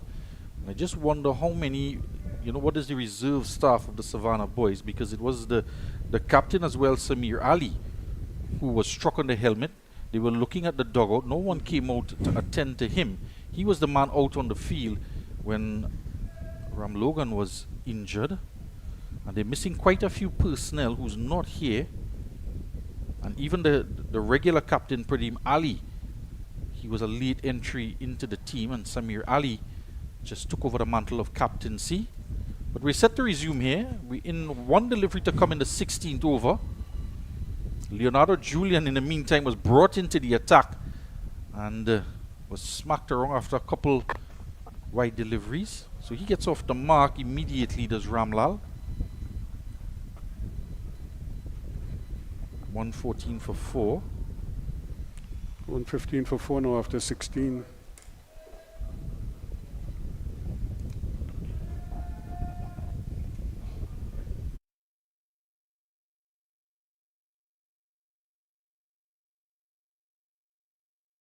16 fours each, leading the charts, but Dejon Charles with 17 sixes, Igwe Craig with 10, Kyle Randu with 9, and Leonardo Julian and Clifton Hall with 7 each. Big hitters. Julian also has 15 fours, and the man at the crease right now, Luke Ali, with 14 fours to his name so far. So a bit of a setback here for the Savannah boys when they were inserted into bat. The opening batsman, Luke Ali, is still out there. He can add to his boundary total. He's on 32. 2 fours he's hit in this innings and 1 6. Kenroy Williams is back into the attack. 1 over he has left. He's conceded 14 runs. The captain, so changes in the field. And 5 out in the deep. There's a deep cover, long off, long on, and a man at cow corner, as well as a man at a very square mid-wicket. Those are the 5 outside, and 4 in the ring are all on the offside. Short third man, backward point, and an extra cover. 17th over starts. It's going to be 1. Julian is out there at long off. And it's a big blow here, Ruskin, with the loss of that Ram Logan, because he was certainly providing the impetus to the innings. A partnership with Luke Ali that was 43 off of just 21 balls. Yeah, he was the chief instigator in terms of the run scoring. And so they're going to miss him. Whether he comes back at the death, we don't know. So a lot more responsibility on the shoulders of young Luke Ali. He's down the track, hitting it in the air, and this is going to go all the way into the road. That's a massive KFC maximum. Again, just using his feet, shortening the distance between him and the bowler and taking away any chance of the spin going away from him, and just throwing the bat at it. Got under it and watch it sail over the head of our cameraman. Nicely positioned over the road, and would have bounced into the neighbor's yard. I don't know whether there's anybody home or up at this time. We just have to wait and see. Thankfully, there was nobody driving by. As we've seen on a couple of occasions already, drivers all of a sudden hearing this bang as they're driving and wondering what happened. And it's flying object coming their way. I think they need to erect a sign somewhere around on that Diego Martin Main Road that beware of flying balls. Yep. And the extreme caution. Because it's very disconcerting, particularly at night. You all of a sudden hear, and it could be a windscreen as well, which would make it very difficult to react. So we wait. The box of balls is out there with the third umpire, Mr. Gee. So they've gotten a ball. Umpire Selwyn Wilson has tossed it, used the ball to Kenroy Williams, and not the start he would have wanted Williams. But Luke Ali is looking to take over the mantle now that Ram Logan has gone, and looking to accelerate. He's batted quite well up to this period because he went through a quiet period to ensure that they didn't lose any more wickets. 122 for 6 with that 6. 122 for 4 rather. 1 run down the ground.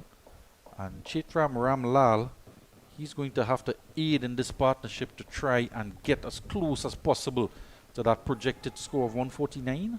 I think the original ball is back. Well, it's not the original ball, it was the change ball because we did lose one up at this end. And that was the change ball, but it just came back in the field. But I don't think the umpire is aware of it just yet. 1, 2, 3 for 4. It remains with that dot delivery from Williams.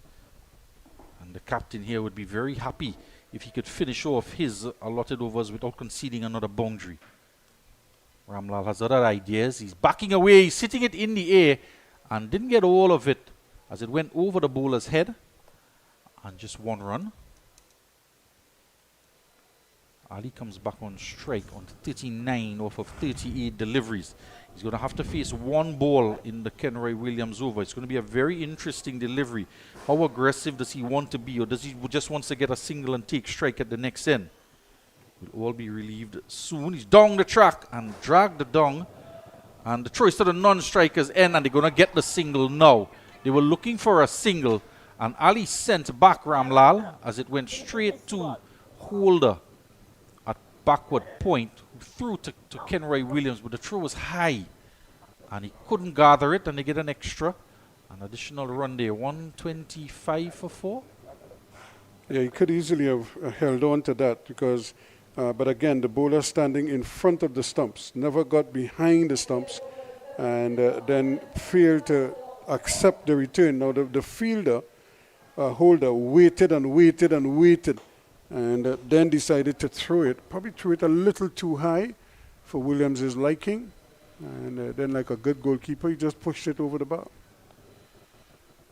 and allowed them to take the single in the end. So they got up they're up to 125 now, so that they could possibly get to a 150 total if they get a couple big overs here. The last 3, they have 18 balls.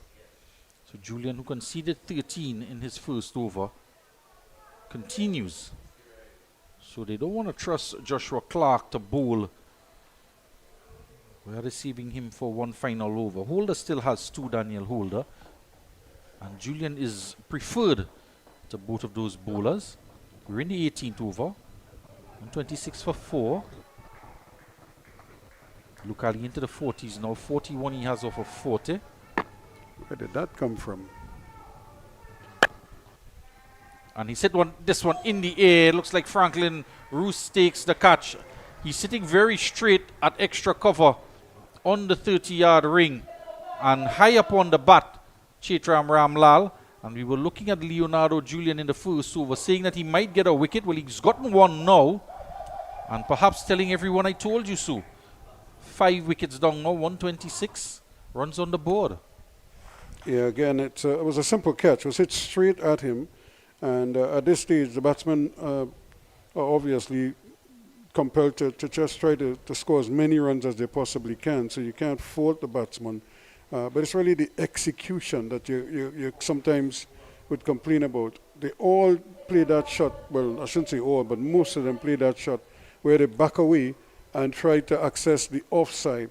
When in truth and in fact, if the bowler is bowling on your body, if you just step inside the line of the ball, you could whip that through mid-wicket, over square leg, or even over long on with a full swing at the bat. The same energy he's putting into trying to hit it over the offside, put that into swinging it through or over the onside, over the inner ring on the onside, and the results might be a little bit better. So another Ali makes his way out. Speaking about playing each ball on its merit there, and usually when you try to manufacture shots, it's because the bowler is on top of you, and you're trying to create something different to make him do something different, but he's giving you options to score. Leonardo Julian, no need to try and manufacture a shot. Well, he's gotten a wicket, Julian now, and as customary, he sets his own field. Yeah, once you're bowling at this stage, there's always the likelihood that you will get a wicket, but you could also go for a lot of runs. Amir Ali, left-hander on strike. Baliram doesn't take it too cleanly behind the stumps. Trying to rehearse a shot to go down the ground. And fielders out in the deep, long off, long on. There is Mason at backward point on the boundary, and there's a third man as well in that of Alexander. He's bowled him. He gets a second wicket in the over. Leonardo Julian being preferred with the ball ahead of Holder and Joshua Clark. Gets a second wicket in the over, and it's quite a good comeback from them. He took the gloves off, decided he wants to bowl after Joshua Clark went for a few runs, and he's rewarded with his captain after his captain trusted him with a second over. He's picked up a second wicket. And that's a beauty of a delivery, pitch right up. And again, remember the batsmen now are swinging, most of them going across the line of the ball. And if you on target and they miss, well, guess what? You hit. And you hit timber. You just watch at it cartwheeling going back towards the wicketkeeper. It's quite a sight as well. Middle stump knocked out of the ground. And with Luke Ali on 41 at the opposite end. You thought that he would have tried to get a single to give the strike back to Luke Ali until he gets accustomed to the conditions out there. And the 6 wickets down now for 126, but Ruskin, it might as well be 7 wickets because I'm not sure Ram Logan is going to come back. It's an issue here between the captain and the umpire. The timing, I think they may be penalized a fielder. They're not quite sure what the issue was, but the captain, Kenroy Williams, was certainly agitated. He's still complaining. And Julian was interjecting as well. Yeah, I think they may lose a fielder, the 5th fielder, because of the timing. What time are we at now? If the game started at 6:30, it's already 8:16. We've seen most of the games, the innings has gone past 2 hours. Shorter ball this time from Julian. And the new batsman, Anish Suku, tucks it into the onside. And it's a good shot because it gets Luke Ali back on strike to face the final delivery of the 18th over. Yeah, so they have to be careful here. And Luke Ali may want to be the one facing most of the deliveries the rest of the way. And, just to shepherd this part of the innings here, because it could go very wrong if you're not careful, especially if you keep losing wickets. Because when you lose a wicket, a lot of times it's a dot ball as well, which is the worst thing at this stage. He's backing away and it's short, and he chips it over the head of Sukram, who chases back from cover. And just the one. So he's going to get the strike. But the start of the 19th over, it's 128 for 6 after 18.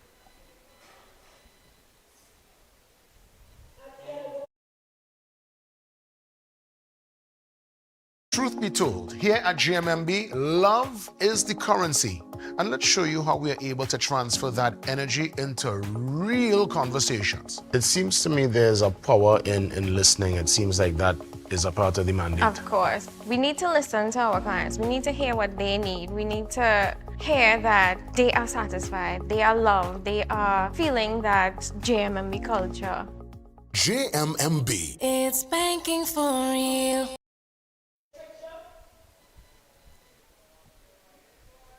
The umpire confirming your suspicions, Ruskin. They are going to be penalized for a slow over rate. And just 4 fielders are going to be allowed out in the deep now. And saw that Kenroy Williams wasn't happy at all because he's indicating there was an injury to Rivaldo Ramlogan. And as well as one batsman, Samir Ali, was struck on the helmet. And he's questioning whether they took that into account and how much time was allotted for those 2 injuries. Very interesting. We haven't seen any other games where fielding restrictions have been imposed. But in the meantime, Daniel Holder is back. 4 fielders out in the deep. Deep mid-wicket, long off, long on, and Mason at deep extra cover. I think we've had a couple of games where they have been penalized similarly. This one is chipped in the air, out to mid-wicket. The man out there takes the catch and has a look down. Bisoon is the man. So he's all smiles because he's put down a couple in the tournament so far. He was rehearsing and catching drills before the start of the game. And his teammates are running down to celebrate with him because he's held on to 1. And it's a good one that he's held on to, 42. Luke Ali is now gone for the top scorer in the innings. Yeah, it's a big blow to them at this point in time because you wanted him to bat right through, or at least certainly deep into the final over. It's a good catch in the end. A full toss. Probably didn't hit it as hard as he wanted to. He just chipped it to the man at deep square leg, or at square leg, I should say. So it's now 128 for 7. So Daniel Holder picks up a wicket off of his first delivery of his 3rd over. 2 wickets he has now for 17 runs, and we're in the 19th over. So he will only bowl 3 overs of his allotted 4, and we suspect, and will be confirmed in a short while, that Leonardo Julian will finish the innings off. His 2 overs, 2 for 16 he has, picked up 2 wickets in his last over. Yeah, so Riaf Ali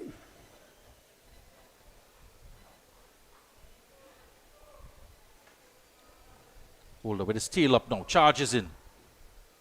Left-hand batsman on strike. Holder just chases it down and has a shy at the stumps as well.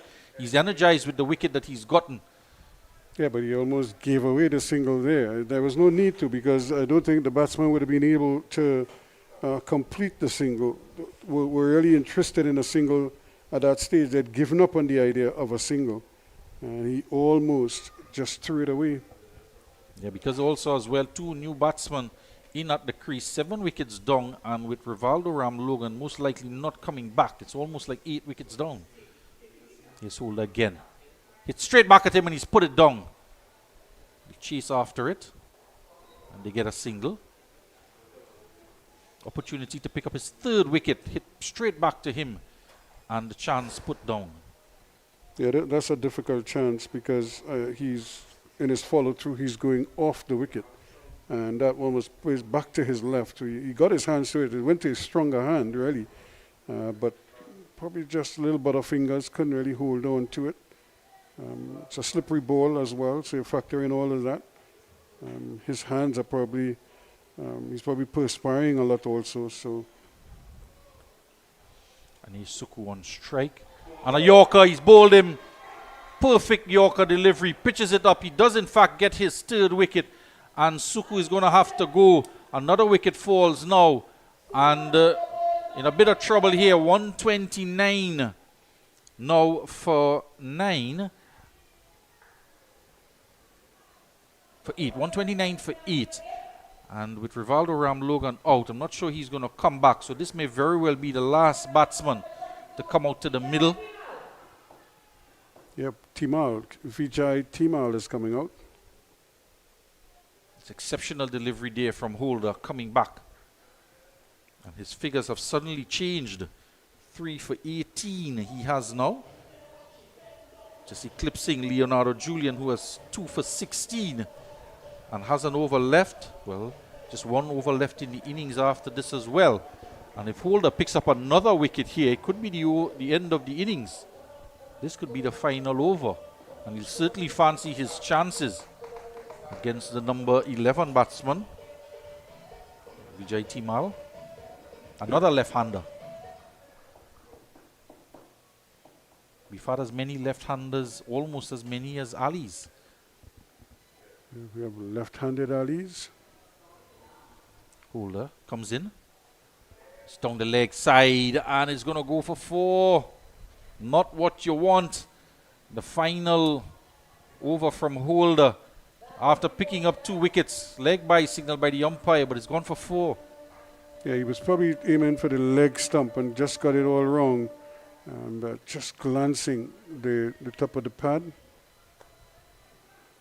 But again, I don't even think he needs to go into the pad so much. Just attack that off stump, even just outside the off stump. Most times the batsmen are going to have a go at it. And with his pace, he might just beat him for pace. Could go right through his defense. Tries for the Yorker again, but dug out well by Timal on this occasion. Stares down at him, does the bowler. And the end of the 19th over, 129 for 8. Yeah, so a pretty good over, the 19th over. A good comeback from Holder himself. And really a man who was under the pump a little bit, but has sort of restored confidence. Now 133 for 8 after 19. So just 5 runs coming off of that over. And it certainly puts a damper on the Savannah boys' innings. It really has stalled. And they'll be thinking about what could have been. Jesse Bhutan was run out for 11. And that's a man who had the potential to get this total over 150. Rivaldo Ramlogan was looking to do that. It seems to have fallen ill and retired hurt on 34. He was striking it at 243. His strike rate, 34 off of 14 balls. Here's Julian. Full outside the off stump. It's just going to be a single out deep backward point in Govaya. Yeah, they just have to just play tight, good cricket right now. If the batsmen out, fine, but don't let them get any freebies at this stage. You don't want to bowl any wides, and you don't want to just give them easy singles. Just try and put pressure on them. If you could bowl dot balls, that's even better, even if you don't get the wicket. Julian Annis bowled him, knocked the stump back. He picks up a third wicket to join the holder on 3 wickets. And that could very well be the end of the innings, because Rivaldo Ramlogan is not going to come back out to bat. So after a very shaky start indeed from Leonardo Julian with a couple wide deliveries, and he was hit for a boundary, he's come back quite well in his second over, and just 2 deliveries into his third over.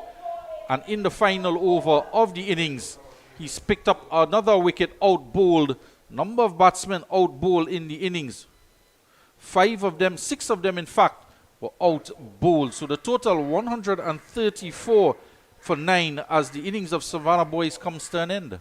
Yeah, it really is a big sort of slip-up on their part, because they just never really got back into groove after that blistering start that they got. After that, everything just kind of went downhill. They had 1 or 2 little sort of potentially good looks, but they never got it, especially when Ramlogan came to the crease, raced at 34, but then unfortunately for him, it looked like a bit of an upset stomach at least, and he was lifted off the field and hasn't returned since. Whether he will come out to field is another scenario for them.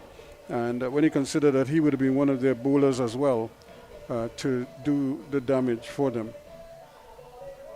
So this is how they got to this point. And really, Luke Ali was looking like a man on a mission there, and together with Prasad, until Prasad was bowled by Alexander. And then this mad mix-up here when Bhutan was unfortunately run out for 11. And they certainly, this is when the wicket started to turn. Ali went for 1, and a good catch taken out there by Govaya to get rid of Samir Ali, and had to wait for it. Again, Rivaldo Ramlogan came, and he started to take charge and looked like he was just going to obliterate this bowling attack. Luke Ali kept going, and together they were really shaping well and looked dangerous until, again, another simple catch there. Chitram Ramlal going for 3, and it was another quick one taken out in the deep, and that was when Bisoon caught Luke Ali for 42, and not much else after that. Timal out for 1, bowled neck and crop by Leonardo Julian, who had 3 for 17, 3 for 18 to Holder, and that is all she wrote. Savannah Boys 134 for 9, with Rivaldo Ramlogan unable to resume his innings. He was 34 when he left. It was 114 for 4, but they never really recovered after that. So GLENORA Sports, they will need 135 for a victory. We'll get to their innings when we come back. Blue Water's posse identified. Somebody pass blue water. Somebody bring blue water. Somebody get blue water. And we ready now. When you feeling hard, take a blue water spray. Take a blue water spray. In your school or house, take a blue water spray. When the bus run out, take a blue water spray. Party posse water. Working posse water. School children they water. Blue water spray. If it is posse water, the office posse water. Here at GMMB, love is the currency. And let's show you how we are able to transfer that energy into real conversation. What about the connection with you and your team members? It's top priority for me to have that clear understanding of who my team members are and building connections with them to ensure that they carry out the vision of what we are trying to achieve as a team, realizing opportunities for both the clients and ourselves. GMMB. It's banking for real. This one? No. Hey, look, KFC has an incredible promo. I already had that for lunch. Crunch whoever isn't on board. Order KFC's Mega 6 bucket for only $115. KFC, it's finger licking good. Blue water's posse identified. Somebody pass blue water. Somebody bring blue water. Somebody get blue water. And we ready now. When you feeling hard, take a blue water spray. Take a blue water spray. In your school or house, take a blue water spray. When the bus run out, take a blue water spray. Party posse water. Working posse water. School children they water. Blue water spray. The fitness posse water. The office posse water. Here at GMMB, love is the currency. And let's show you how we are able to transfer that energy into real conversations. How important is it for the client to be recognized and not to feel invisible, to feel like just a number? At GMMB, everybody is seen as an ideal, important client. And we give everybody the same level of respect, the same level of acknowledgement, and we deal with you to suit based on that vision of love. GMMB. It's banking for real. Having that family lime at home, that cookout by the river, or you're just feeling to bubble up pot? Then Cans Poultry and Meats Limited has got you covered for all your meaty needs. Whether it be chicken, beef, steak, lamb, or even seafood, check Cans. They even have seasoning and condiments to complement your dish. So if you're looking for top quality meats at prices that wouldn't bust your pocket, then come on in to Cans today at any of their convenient locations. Truth be told, here at GMMB, love is the currency. And let's show you how we are able to transfer that energy into real conversations. It seems to me there's a power in listening. It seems like that is a part of the mandate. Of course. We need to listen to our clients. We need to hear what they need. We need to hear that they are satisfied, they are loved, they are feeling that GMMB culture. GMMB. It's banking for real. Lion Brand brings you the perfect blend of tradition and convenience. From delicious pylori mix and versatile split peas powder to our easy-to-use fry-bake mix, baking powder, and self-rising flour, Lion Brand takes the guesswork out of cooking, making it simpler than ever to create those cherished family favorites. Taste the tradition, embrace the convenience. Find Lion Brand products at your favorite grocery store today. Lion Brand, the power behind our great taste traditions.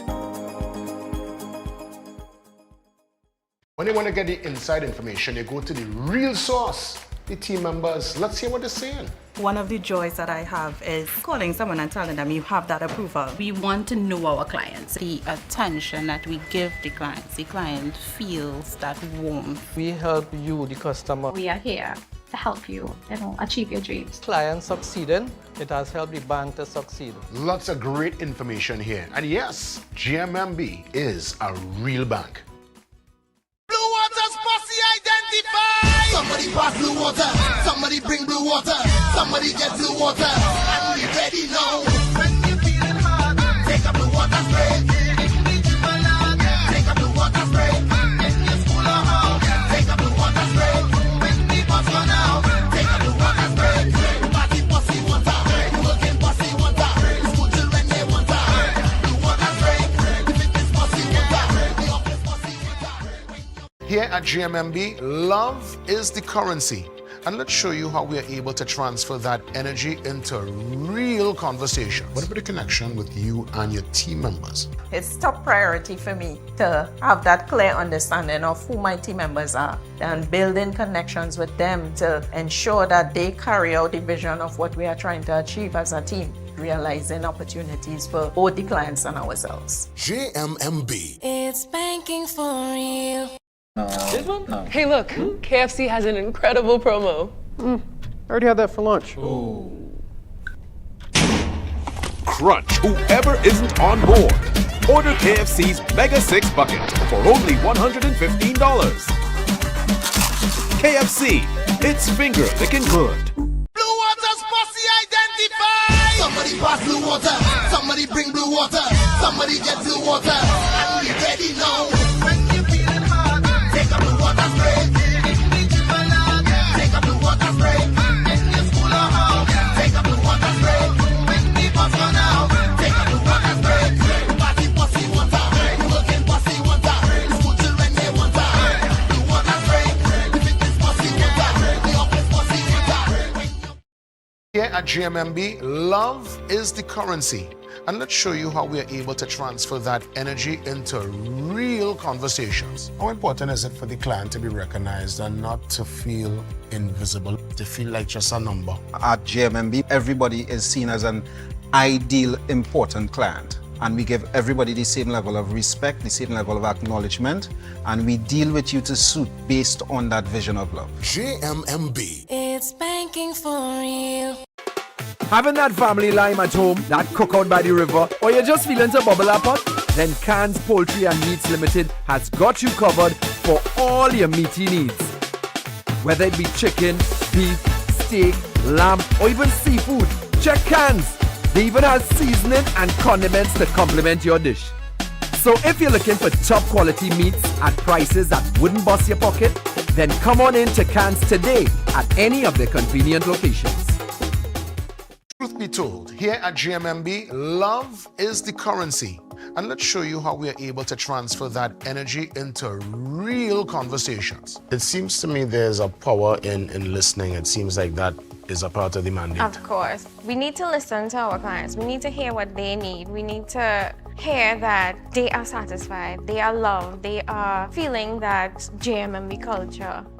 GMMB. It's banking for real. Lion Brand brings you the perfect blend of tradition and convenience. From delicious Pelori mix and versatile split peas powder to our easy-to-use fry-bake mix, baking powder, and self-rising flour, Lion Brand takes the guesswork out of cooking, making it simpler than ever to create those cherished family favorites. Taste the tradition, embrace the convenience. Find Lion Brand products at your favorite grocery store today. Lion Brand, the power behind our great taste traditions. When you want to get the inside information, you go to the real source, the team members. Let's hear what they're saying. One of the joys that I have is calling someone and telling them you have that approval. We want to know our clients, the attention that we give the client feels that warmth. We help you, the customer. We are here to help you, achieve your dreams. Client succeeding, it has helped the bank to succeed. Lots of great information here. And yes, GMMB is a real bank. Blue Water's posse identified! Somebody pass blue water, somebody bring blue water, somebody get blue water, and we ready now. When you feeling hard, take a blue water spray. Take a blue water spray. In your school or home, take a blue water spray. When the bus run out, take a blue water spray. Party posse water, working posse water, school children they water.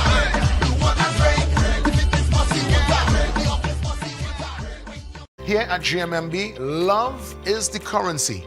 And let's show you how we are able to transfer that energy into real conversations. What about the connection with you and your team members? It's top priority for me to have that clear understanding of who my team members are and building connections with them to ensure that they carry out the vision of what we are trying to achieve as a team, realizing opportunities for both the clients and ourselves. GMMB. It's banking for real.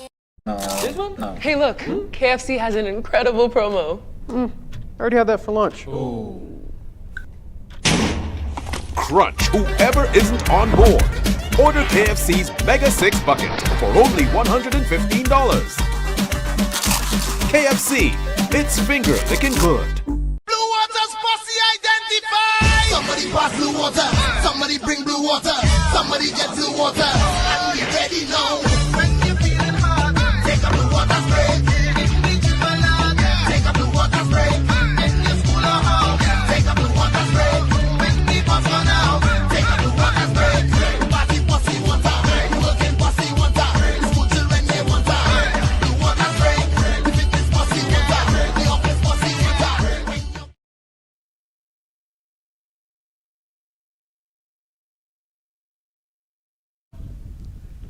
Welcome back to the Diego Martin Sporting Complex, where we have the reply from GLENORA. Of course, when we say GLENORA, we say Presidential Insurance GLENORA Sports Club, and they're up against the Savannah Boys, the Devo Savannah Boys. So those are the sponsors who have aligned themselves with these two teams for the tournament. And congratulations again to them. But this is Team Devo having to pull off a minor miracle here.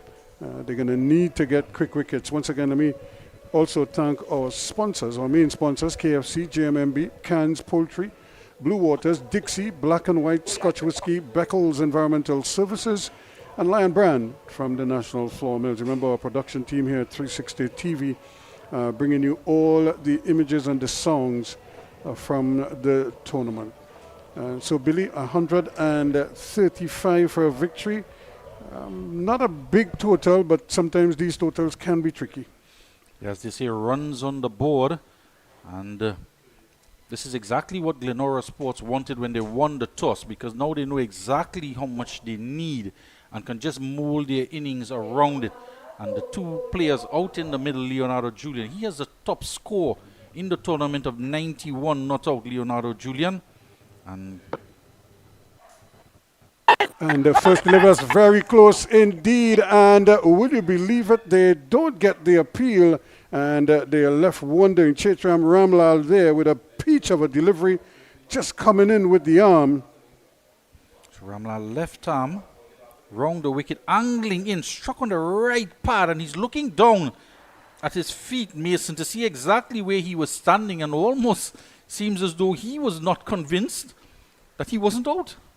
It was very, very close indeed. Not out, says umpire Jaipal, and we saw a similar type delivery, albeit from the right-handed Govaya at the start of the Savannah boys' innings that was turned down by the umpire Wilson on that occasion. Yeah, but that was very close indeed, and he may consider himself very unlucky not to have gotten that wicket. That would have been the perfect start. And that's the type of calls that you need, and to get early inroads, particularly Mason. He's 37, he scored against North Stars, Northside Future Stars, and 19 against Shannon, and he's been in good partnerships with Leonardo Julian at the top of the order. And Julian is off and running immediately from where he left off the last time. A short ball, a ranked long hop, and he just feasted on that. And the first boundary of the reply. But that's just a bad delivery. It's short, it's down the leg side, and in Nicholas Puran-like fashion, he puts it away, Leonardo Julian. But that's an easy one for him to get away with. Yeah, that's a gift, literally. Here, take this, get off the mark. And, he's certainly going to have to tighten up here. He cannot afford to allow Julian and company and Mason to best tee off like that. And again, that could be more runs. In fact, it's gone for 4. It's a bit of a tumbling try there by Suku, but he missed it completely. He's going to have to knock that down, because with the pace on it, he couldn't chase after it to pull it back in. Angled again into the pads and tucked around the corner by Julian and just collapsing on it. But it was away from him. He couldn't get anything onto it. And back-to-back boundaries. Not a good start here from Ramla. He'd be disappointed because he had a really confident shout off of his first delivery. Turned down.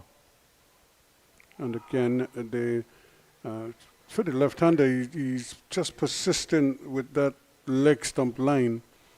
And obviously, he has a short, fine leg, a square leg, a deep mid-wicket, and a mid-on. So he has decent protection on the onside, but he also has good protection on the offside. So he could target there instead of there. That's 2 runs if they hurry.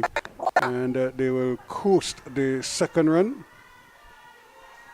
And Mason having to just put on the afterburners there a little bit to make it home. Luke Ali doing the fielding there, challenging the arm of Ali, and encouraged by shouts from the fans to come back for that second, Mason. And Mason, of course, not the quickest between the wickets. Julian again wants a single. Mason is still looking at the ball, and remember they got run out the last time because of a mix-up similar to that, where he was very late in starting, and in the end he sacrificed his wicket and Julian was the one who carried on. The end of the over, while they discussed things, it's 12 without loss after one. So expensive first over from Chaitram Ramlal. His last game he got 2 for 7 against Boogmalatris, but this is a different prospect here against GLENORA Sports Club. And he gifted 2 deliveries down the leg side to Leonardo Julian, who put it away quite easily. And he being one of the main bowlers in this lineup. Ramlal is going to want to come back stronger.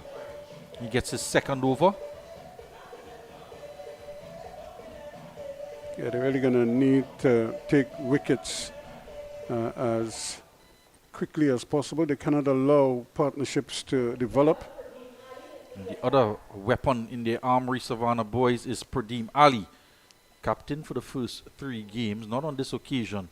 He is 3 for 10 over 4 overs against Boogmalatris and 4 for 14 against Shannon Sports Club. So he certainly would want to try and make early inroads, but especially in the power play, and particularly to get rid of Leonardo Julian. Well, he doesn't have a backward square. He has a man at deep mid-wicket, and Julian immediately picks up another single. So it's a little bit of an unusual field. There is a short fine leg, no square leg, a deepish mid-wicket, and a mid-on.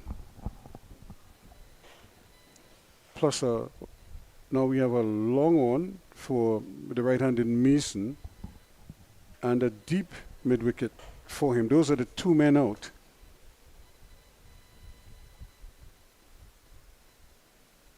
And he's bringing that man into play immediately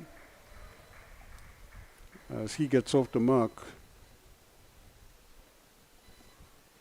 Probably didn't hit it as well as he wanted to. Could hit it back, kind of a hollow sound, not the nice beefy sound you hear when it pings off the middle. He's certainly no slouch with the bat either, is Mason. Julian goes, and that's an almighty hit. Does it clear the fence? And there is a car driving there. It might actually go in the car, we don't know. But it's a KFC maximum, the first of the innings. And he's hitting that to the furthest part of the ground as well. It's over the line of extra cover. And to clear the fence in that direction, that's a mammoth strike. Well, I think they might have to get a replacement ball. I did say the one that went over the fence earlier did come back, but they had already changed the ball, so I think they finished the innings with that. But this is a much newer ball than that one. That one was beat up for about 13, 14 overs by the time when that occurred. This one is only in the second over. Yeah, but that one is certainly not coming back. That is heading all the way down to Pity Valley, perhaps. Yep, that one has gone by the water wheel. That was a monster hit. And again, what made that shot so good, he didn't go across the line. He went with the ball. And, we've been clamoring for that, to see batsmen play the ball on merit. Sure, there are times you would try to manipulate the field, but especially at the start of an innings, you want to just take what the bowler gives you and, beat him at his own game, so to speak. Yeah, the box of balls has been returned, but they haven't gotten a ball because perhaps that particular box of balls had used balls that were too old. They need a ball. Frankly, they're going to have to get a brand new one. Yep.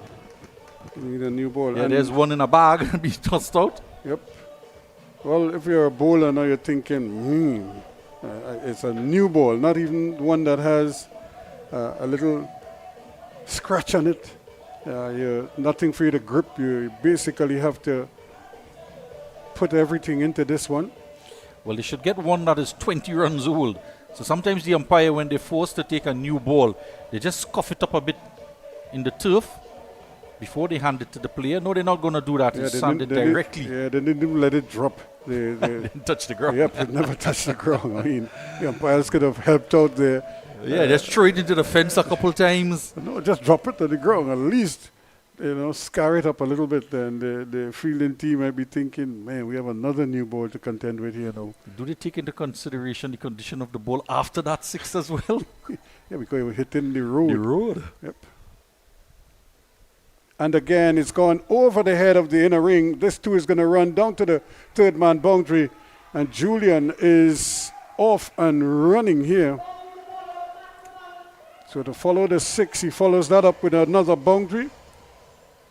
And that's the man, number 9. Anil is on the field because he's in place of Rivaldo Ramlogan, who we understand is off to hospital just for a check. And his family is gone with him, so we do wish him all the very best, Rivaldo Ramlogan. And again, Julian looks in very, very good nick right now. The ball is just leaving the bat. There's that sweet sound when it hits the middle of the bat. He's in spanking form, figuratively. 91 not out in his last game of 47 deliveries.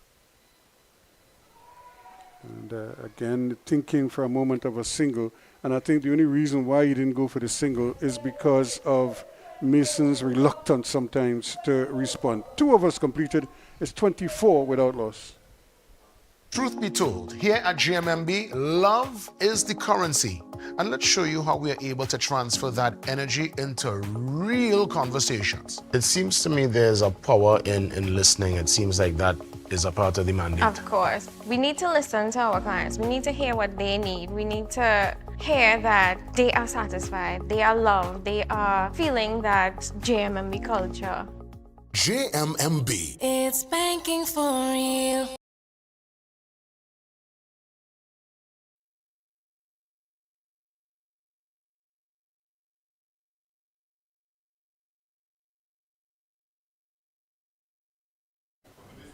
No doubt keeping close tabs on this game, even if their team mightn't be playing right now. Another short ball that, I don't know, he bowled such a good first delivery. And it just seems that after that, for whatever reason, the Ramlal has decided to go away from that and try other things. When that in-swinger, that arm ball looks so good. And he's going to get some runs here. He might actually get a boundary. He's going to roll into the boundary. And again, trying to catch up with it there was Anish Suku. And not able to do so at all. Yeah, that first delivery that Ramlal bowled was to Mason, and they got a leg by. So he was bowling to the right-hander. He's trying to reproduce that type of delivery, but the line hasn't been there. The rest of the deliveries in the over, he bowled to Julian, so he didn't get the opportunity to bowl again against the right-hander. He has 2 opportunities in this over, and one has been tucked away for 4. And again, Mason not connecting properly. Just looks a little bit out of sorts at the moment. And that's because Ramlal presents that first delivery is probably still on his mind. He always has to look out for that arm ball.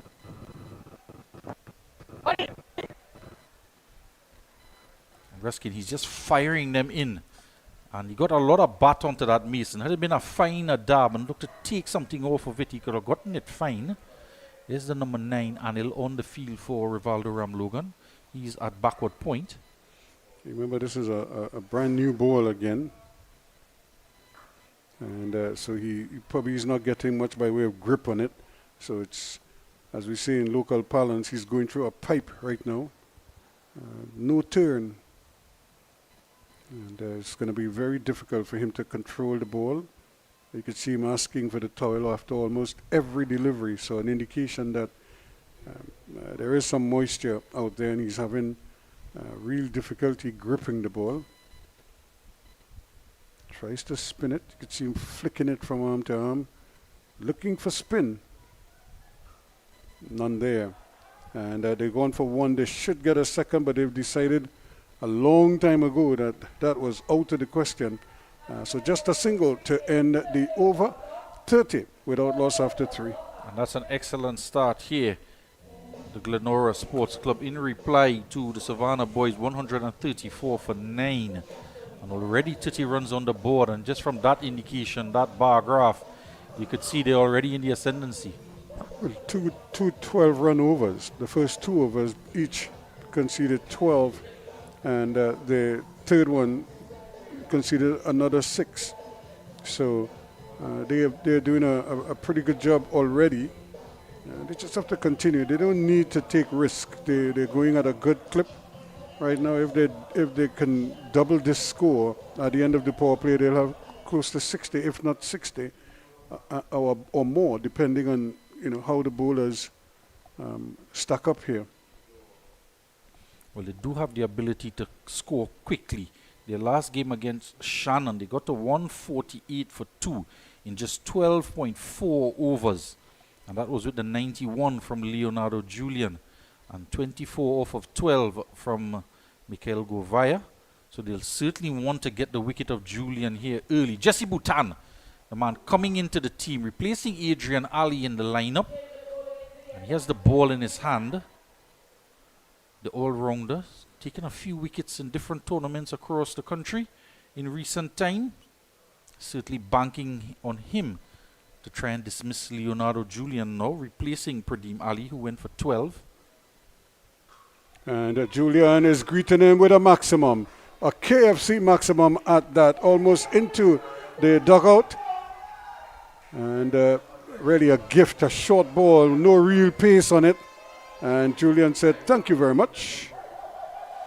Julian, after having taken 3 wickets for 17, now with the bat, and he's doing damage out there, not just in the middle, but in the stands as well. That one cannoning into the dugout. That's one way to get the shine off the ball, to hit it up against the concrete. And for the second time. And again, more runs. Certainly Julian is in a no-nonsense mood here, and he's punishing anything. You give him swinging room on his pads, he will kill you there. You give him room outside the off stump, he'll punish you there as well. The GLENORA Sports Club are trying to have an early night. And Leonardo Julian just continuing on where he left off from that 91 not out against Shannon Sports Club. He's beginning to look more and more like Bernard Julian, the all-rounder.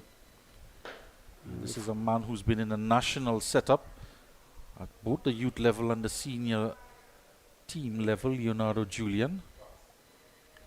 And he will be fancying this matchup against Jesse Bhutan as they compete at the higher level as well.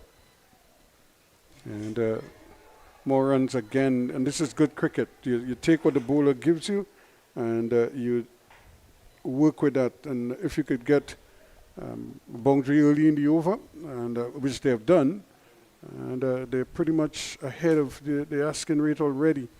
He's up to 34 now, Julian, while his partner Mason has been a virtual spectator. 6 from 7 for him, as they've already reached 41 in the 4th over.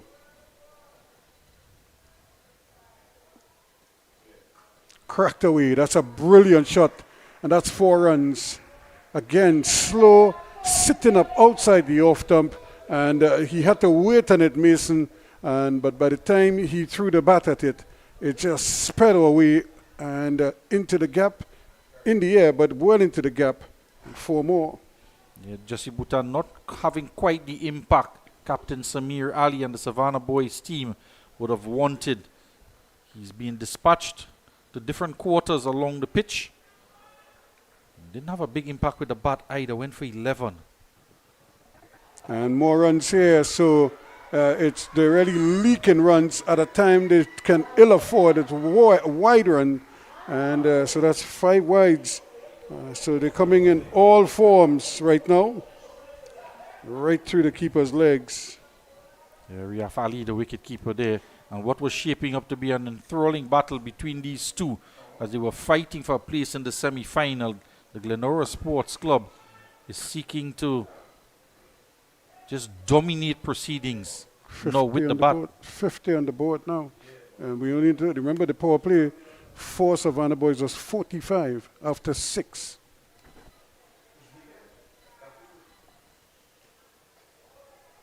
And he thought about it, and then he decided probably couldn't control it. So he kind of pulled out of the shot. Now he rehearses a kind of a slap outside the off stump. There's a uppercut. But there is a third man, and there is a backward point. And this time he's playing the shot, but can't pierce the field. So the over finally comes to an end, 50 without loss after 4. Here at GMMB, love is the currency. And let's show you how we are able to transfer that energy into real conversations. How important is it for the client to be recognized and not to feel invisible, to feel like just a number? At GMMB, everybody is seen as an ideal, important client. And we give everybody the same level of respect, the same level of acknowledgement, and we deal with you to suit based on that vision of love. GMMB. It's banking for real. So back here, 50 runs in 4 overs, really an amazing start. They need 85 from 96 balls, so they're already ahead of where they are. They have more balls than runs this year. So even if they just take singles the rest of the way, they will be ahead. They will be well on course here. And these two have done a great job. Chitram Ramlal, his 2 overs cost 17. Pradeem Ali, his first over cost 12. But Jesse Bhutan, the man brought into the team, his first over went for 20. Here's Luke Ali now. He did well with the bat, looking to do a similar thing with the ball, I would imagine. And he too is being just picked off. Julian probably thinking another half century here, just to keep the momentum going as he enters the playoffs. Luke Ali, another option with the ball. Vijay Timal, another option with the ball. 1 for 23 against Shannon and 1 for 19 against Northside. So they might be thinking about him to come back and bowl from the Diego Martin main road end. Certainly be looking for different options now with 50 runs on the board after 4. And trying to go with a big sweep shot there. There's nobody behind square, so any kind of positive contact probably could have net him a boundary, if not a 6, the way he swung at that one.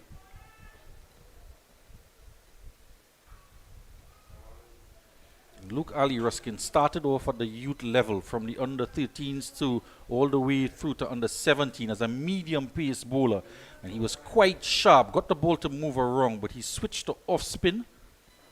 And this is what I was referencing. Even if he doesn't hit it well, it still is open to him to cash in, and that's exactly what he did there.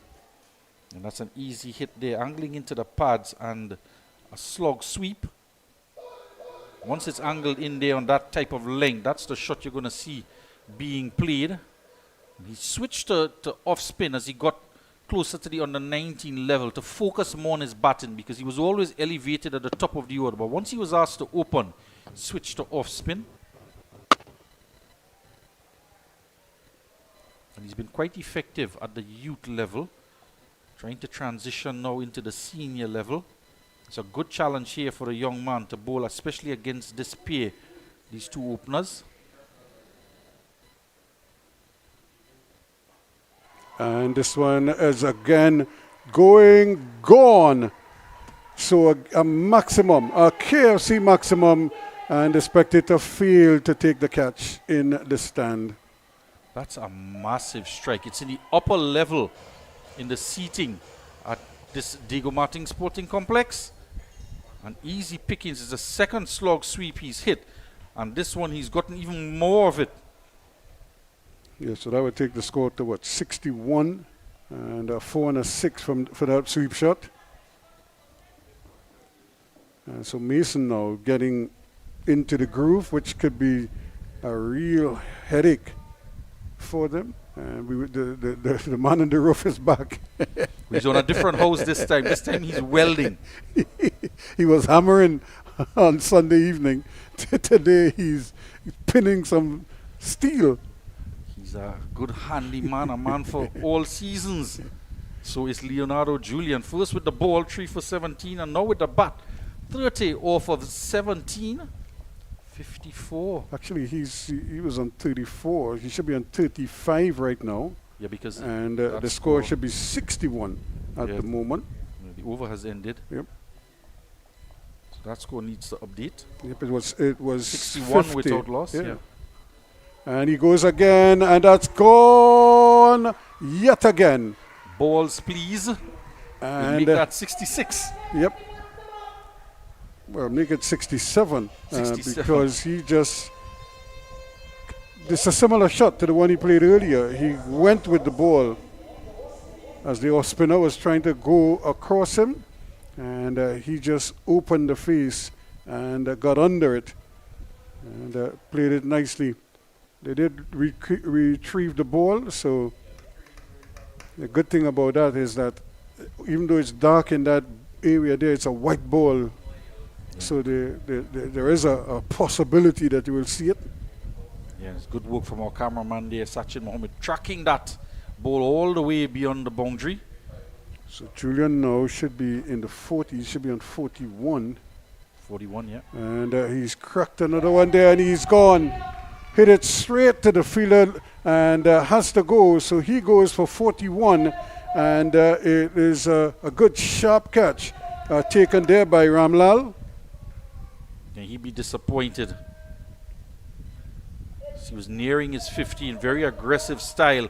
Saw the opportunity to go in the air again. This one is a bit closer to him, and just coming off the outer face of the bat. So 67 for 1, and Ramlal holding on there for dear life. Pradeem Ali was the man, former captain, coming back in to take the ball away from Jesse Bhutan after he was hit for 20. So he was hit for a 6 and then came back well. It wasn't going to be back-to-back sixes. And out court at cover point. And you see the back of Leonardo Julian, thinking that you might have a reprieve, but it's Mikael Govaya making his way out in the middle.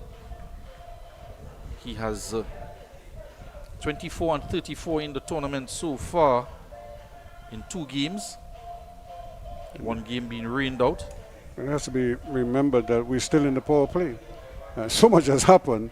You would think we were well into over number 12, but we're still in the power play. And it's already 67 for 1. Yeah, there was a popular song by Kitchener called 67. After 8 overs, the score was 51 for the Savannah boys for 1. And Govaya trying to get started here. He too could be a very dangerous customer, and the bowlers will have to be just as positive against him. Can't allow him the opportunity to just free his arms. So far so good. It's a good comeback over from Pradeem Ali. He was late to the game. He's arriving late to the party out there in the middle. He's picked up a big wicket. And mixing up his deliveries quite nicely, not giving the new batsman any half volleys to just come on to the front foot and stroke him. So he's been pushing him back a little bit. And here he goes again and again. Mason is not too keen on the quick singles, so the end of a pretty good over by the fact that they've also got a wicket, and they just went for 7 runs in the over. So 67 for 1 at the end of 6 overs. Blue Water's posse identified. Somebody pass blue water. Somebody bring blue water. Somebody get blue water. And we ready now. When you feeling hard, take a blue water spray. Take a blue water spray. In your school or house, take a blue water spray. When the bus run out, take a blue water spray. Party posse water. Working posse water. School children they water. Blue water spray. The fitness posse water. The office posse water.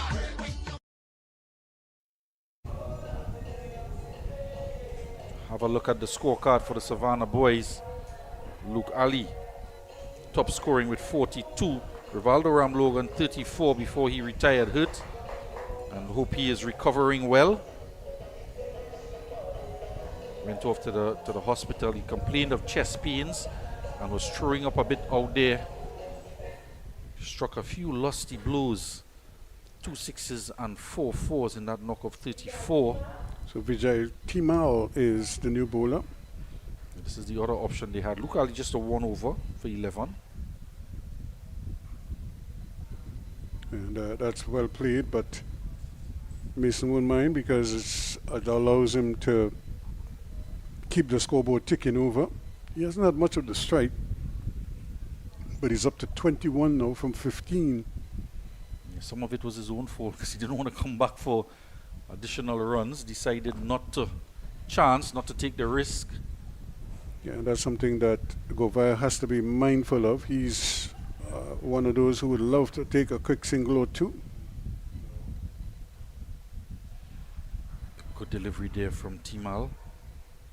As you mentioned, he had a single wicket in the 2 games, one for 23, one for 19 against Shannon Sports Club on North Side. So his captain would be looking to him to try and prize out another wicket here. And he'll be certainly happy with the wicket of Govaya, who's yet to score. And change that. He's going to get off the mark. A little bit lately, but better late than never when you're trying to chase down a small target. Everybody who comes to the wicket may be thinking in terms of making some kind of a contribution. If you do it quickly, better. If not, just stay and build. And similar shot, similar outcome. Might just see a different type of innings from Govaya on this occasion because they're chasing and they're ahead of the game right now because they need less runs than balls available in which to do it. So you might just see him temper his innings a bit, look to rotate the strike more and not add to the wickets for Savannah Boys. The required run rate is 5, and really they don't really need to do anything out of the ordinary. And just as I say so, it's a similar thing for the fielding team. They don't need to do anything foolish and just give the opponents runs. They're already ahead of the game. Why are you going to give them extra runs? It was a single every step of the way. Yeah, the batsmen weren't even contemplating anything more than that. Govaya is in fact looking at the throw. Now did it hit Mason? Because the wicketkeeper seemed to be going one way and the ball the next, and he's bowled them. Well, coming into no real spin, and you could see Govaya trying to force it off the back foot, bowled neck and crop. Now this is what I was going to suggest, Ruskin. If you just manage to get another big wicket here, you could just create a little bit more pressure. Govaya very dejectedly has to trot off. And 3 runs, just 3 of 8 deliveries. He was looking to play a different type of innings and seems to have chopped that one on. And Timal gets a big breakthrough. So 72 for 2 as that delivery came off the inside edge, and he was trying to force it through the offside. Instead, he got a thick inside edge, and he has to go for 3. So a big breakthrough there for them, but the skipper has arrived at the crease.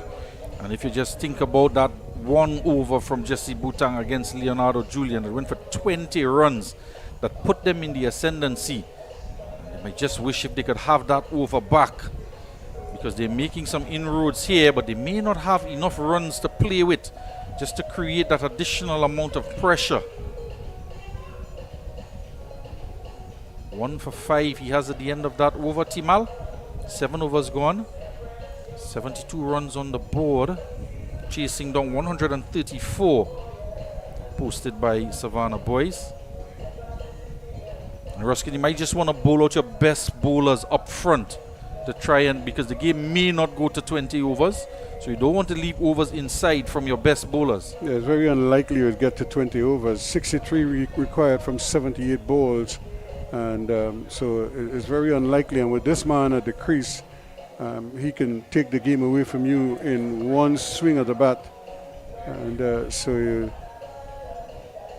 I'm sure he'll be looking to do precisely that, but he too has to play sensible cricket.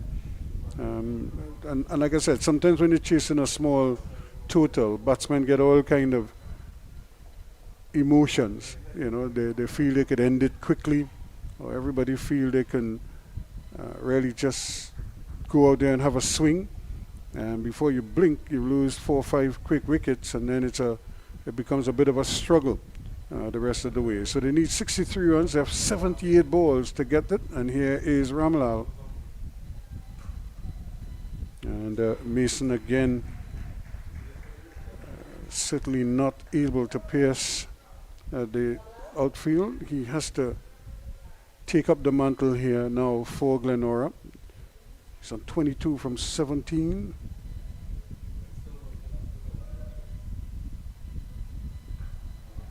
And that's good, sensible cricket. And I don't know if they're going to come back for a second run. And Mason, surprisingly, looked hungry, looked like he wanted to. And then all of a sudden, Williams had to tell him, hold on, partner. Slam the brakes. You don't want him slamming brakes and skidding. Then that could cause a problem. Well, Dixie Biscuits is one of our sponsors. So you're feeling for a snack, yep. Mr. Mason? Tell him, whoa. There's Williams trying. He's thinking that he missed out there. And you look at it again. He was off quickly for the first one. Now, this is Mason at his quickest here, looking for a second. And Williams was the one who had to tell him, yo, hold up. And this is more like the speed that he loves to operate at. Could jog a single. Now, Kenry Williams has to be careful here, because you certainly don't want to lose another wicket. The captain of the GLENORA Sports Club. You want to see through the victory to the end. Yeah, you did well. You came out of the power play with just 1 wicket down. And so you just want to keep churning over the score. And this is good cricket here because you're so far ahead of the asking rate. The required rate is just under 5. And the current rate is just under 10 and over. So everything in your favor. The only thing could go wrong here is if you lose a couple of quick wickets and then panic sets in. And they're doing the right thing here as well. Bowling their key bowlers up front. 8 overs gone, 75 for 2.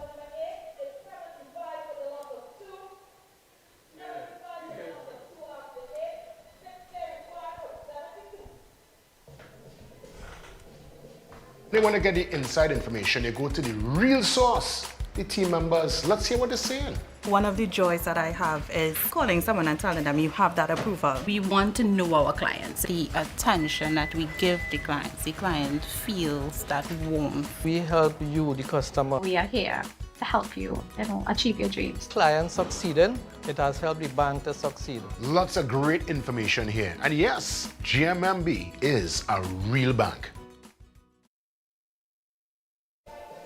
So back here, things pretty much in the Glenora's favor. The thing is, they just have to get over the line.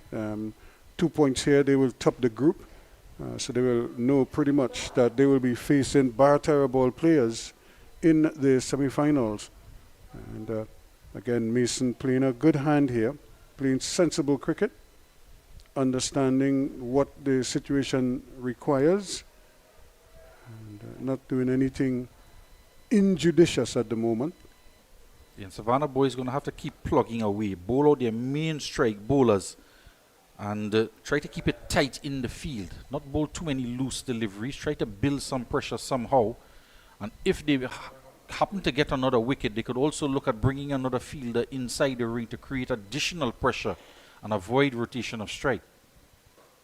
And but these two have set about consolidating here quite nicely. And they know they would have been rocked by the loss of that second wicket. Govaya was a big fish. And so Williams has come and he has decided with a level head and that this is going to be the new approach for probably for the next 3 or 4 overs. Maybe get to 10 overs and then do an assessment. Yeah, and Ruskin, just in that area there, I would be tempted to bring another fielder inside the ring, plug that gap at mid-wicket, and look to cut out that single because the batsmen are just intent on rotating strike to not take any risk at all and just make them try to do something different by plugging a gap to see if they want to go over the top and take a risk. Yeah, that was a good quick single taken there by Mason. He looked very sprightly there, running to the non-striker's end. And Williams again trying to pierce the offside. But it's good to see players assessing the game and then playing according to the dictates of the game. Where we know quite often players just play see ball, hit ball, and live with the outcome. But here you're looking at two batsmen who recognize that they're well ahead of where they need to be, and so what is required here is a bit of consolidating. They don't need to take any unnecessary risk. Just keep rotating the strikes. Don't get frustrated if you play a couple dot balls. And as I say that, he holds out in the deep. It's Really, exactly, Ruskin, what we're speaking about. A few dot deliveries, creating pressure. And we spoke about Kenroy Williams as well, not wanting to take risk because the loss of his wicket is a big wicket to lose at this stage of the game because you put pressure on the batsman coming in. Yeah, so 78 for 3 now.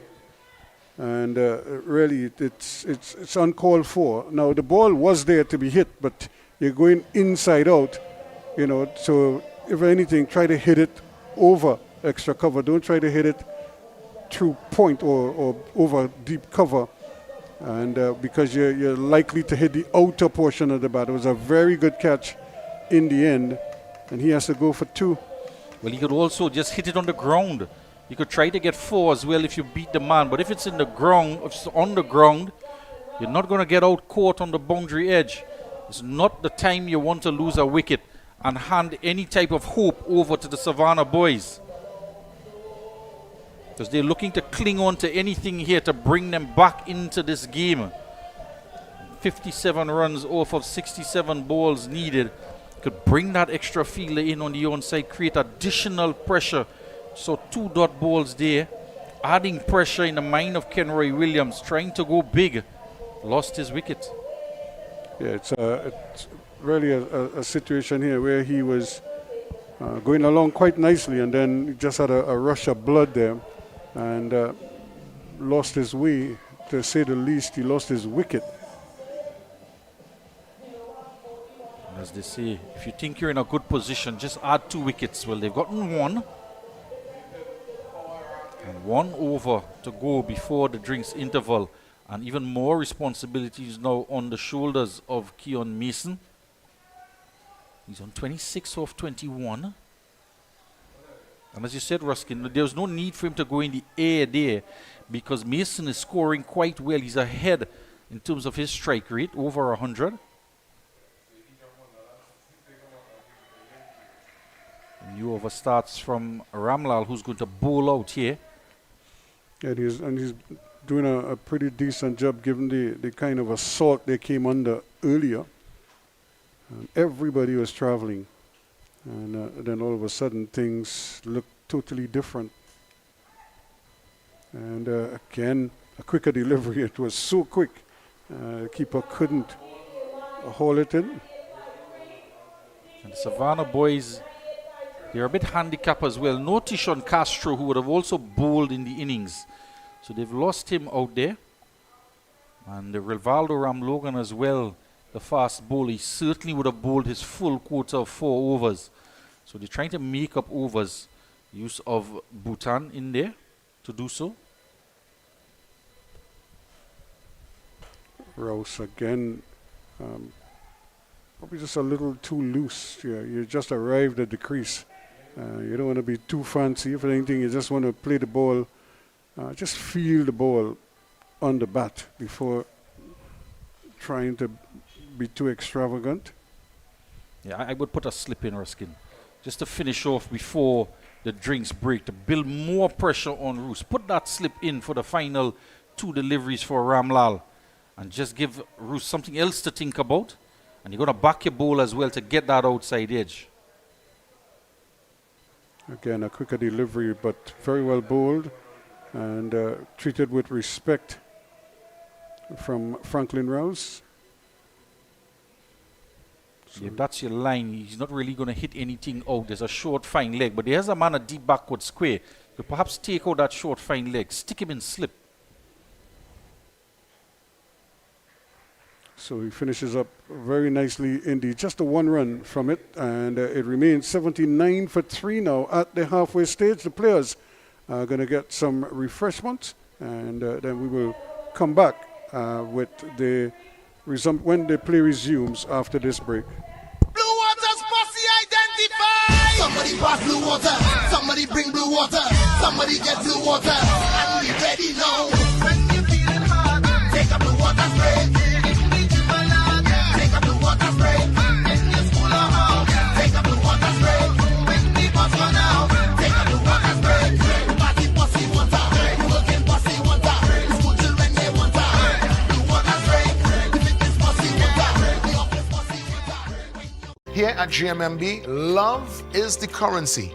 And let's show you how we are able to transfer that energy into real conversations. What about the connection with you and your team members? It's top priority for me to have that clear understanding of who my team members are and building connections with them to ensure that they carry out the vision of what we are trying to achieve as a team, realizing opportunities for both the clients and ourselves. JMMB. It's banking for real. This one? Hey, look, KFC has an incredible promo. I already had that for lunch. Crunch whoever isn't on board. Order KFC's Mega 6 Bucket for only $115. KFC, it's finger licking good. Blue Water's posse identified. Somebody pass blue water. Somebody bring blue water. Somebody get blue water. And we ready now.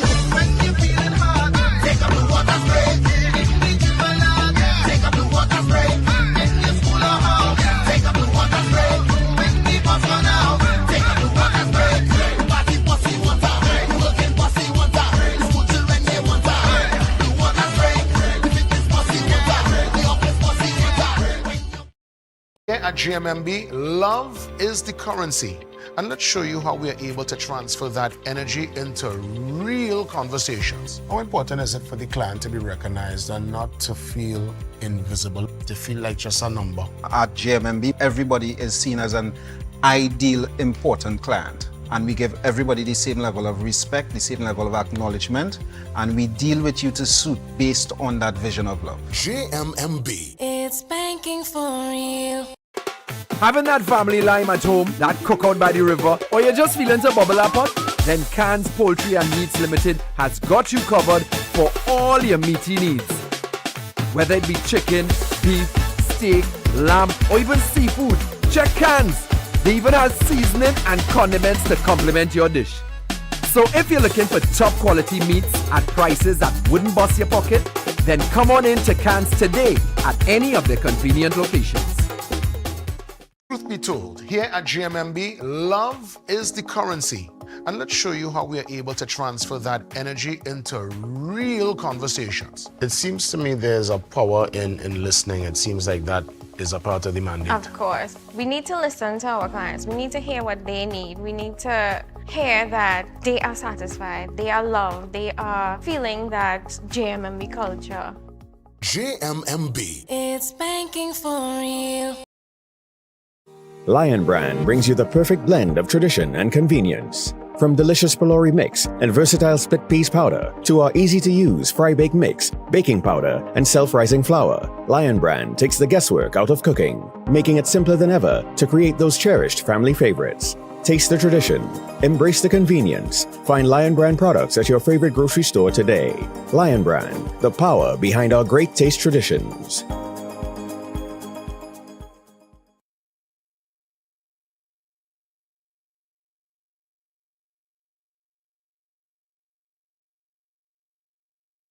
For 3, which is where we're going to resume here now with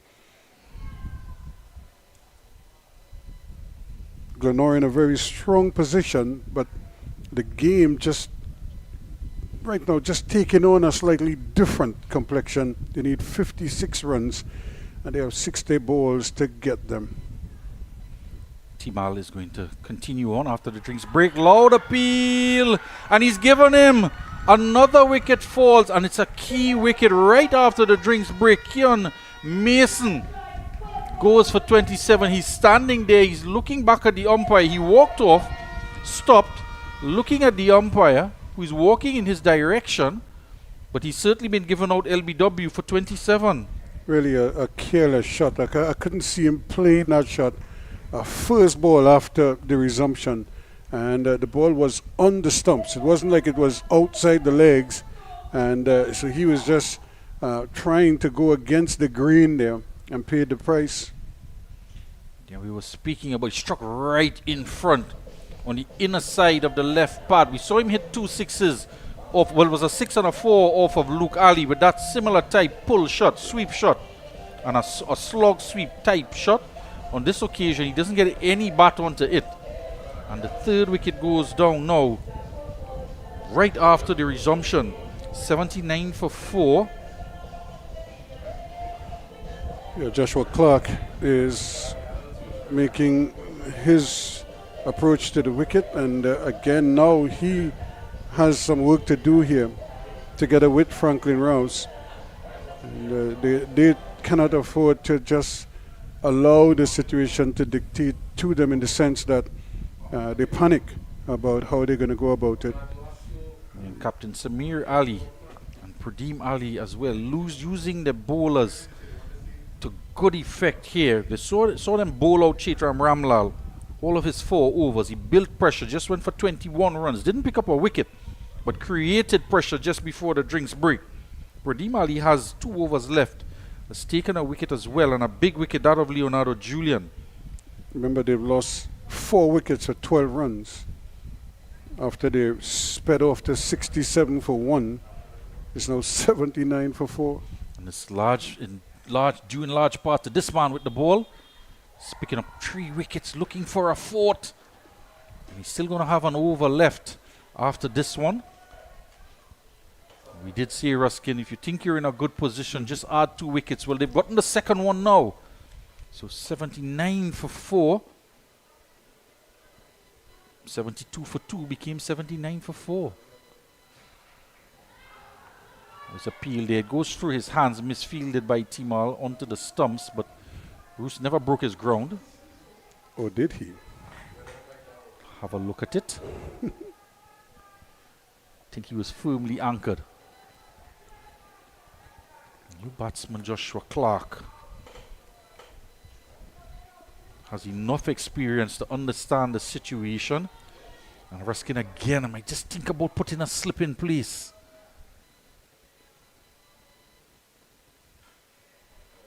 Certainly at least for Timal with the ball, because he's making things happen. He's very tight lines and lengths. Haven't seen a loose ball from him. There's a replay of that incident. Not out, says the umpire. Which was the correct decision. Comes off the outside edge this time, and one delivery to come in Vijay Timal's over. What an over it's been. No, the batsmen have to remain positive. They cannot afford to just go into a shell and just allow the bowlers to kind of just wheel over at them. Just knock them around for singles. You don't have to go across the line of the ball, and that's more like it. So that single would bring the end of 11 overs, 80 for 4. Roos and Clark out there, both batsmen just new to the crease, and a lot of work left to do. Just a required run rate of 6.6. Have a look at the wickets that have gone. Govaya for 3, Kenroy Williams, the captain, for 2. And at the top, Mason for 27, Julian for 41. Well, the thing is that they now, when GLENORA looks back at this, they realize that they put themselves in this scenario. And again, it was just sort of like irresponsible batting. But you can't do anything about it now. You're sitting in the pavilion. So you have to rely on the talents of the ones who are coming to the 2 at the crease, plus anybody else who is coming to bat now. The problem for the Savannah boys is, can the other bowlers now pick up the slack and keep the pressure on? Because what you don't want is for one big over to come here and undo all the hard work that they've done so expertly in the last 4 or 5 overs. And Jesse Bhutan is going to return for his second over. His first over went for 20 runs. Clark, who stands out of his crease for Bhutan, chips it in the air and it's going into a gap, but good work in the outfield. Coming around is the captain, Samir Ali. How is that 1 run? It still amazes, really, when you're seeing it and you're wondering why it is that ball went to deep mid-wicket and the fielder having to run a good 15 meters to his left and they settle for 1. And how things have changed from that final over of power play. There was a 6 by Julian off of Ali of the first delivery, and when Julian went, there were 4 dot balls after that. And then another wicket falling in the 7th over that went for just 5 runs. And then an over from Ramlal that just went for 3 runs, and another wicket fell in the 9th over, creating a lot of pressure and a bit of a slide. And it's been very economical overs, as you pointed out. Just 14 runs gone now since the fall of that first wicket. Yeah, that's more like it. Just rotate the strike. Just keep rotating the strike without doing anything onto it. And I have to say that Williams and Mason were doing precisely that until both of them kind of lost the plot. First it was Williams going for a big one, caught in the deep, and then Mason, first ball after the break, sweeping right in front of the middle and off stumps and going LBW. So again, like I said, it's just those little things that just keep the opponents, just give them hope and make them feel that they're in the game. And before too long, they might start to dominate the game unless you could get somebody to come and just take it away from them again. Bhutan to Clark. Squeezes out past extra cover. It's going out toward the boundary. And after careful placing of every single fielder, he still manages to get one all the way through to the boundary at deep extra cover. Bhutan continues to be expensive here. And Clark goes on to 6 with that boundary. Yeah, that's a good shot. That's really a real, so you could say, pressure reliever as it bisects the field. First of all, the man in the cover region probably should have done better, but he couldn't get down, and then it was the man at cover having to sprint to his left, and the man at long off. Neither one could get there. And again, it's wide outside the off stump, pulled into the onside. They go for 1 quickly, and the 1 is all it's going to be. Man out there, Pradeem Ali, former captain not today, taken over by Samir Ali. Still has 2 overs left, Pradeem Ali. And Jesse Bhutan, who was brought in to replace Adrian Ali, and now finds himself bowling to replace Rivaldo Ram Logan, who is, well, he left the field earlier on with the bat. Cut away to Anil, the replacement, the emergency fielder for Rivaldo Ram Logan. Wish him a speedy recovery. Hope all is well with him. Yeah, but Rousel feeling missed out there. He was on top of that one, just couldn't place it. 87 for 4. Bhutan is round the wicket. No ball signal by the umpire. It's going to be a free hit. And Bhutan just not having a good game. Run out for 11.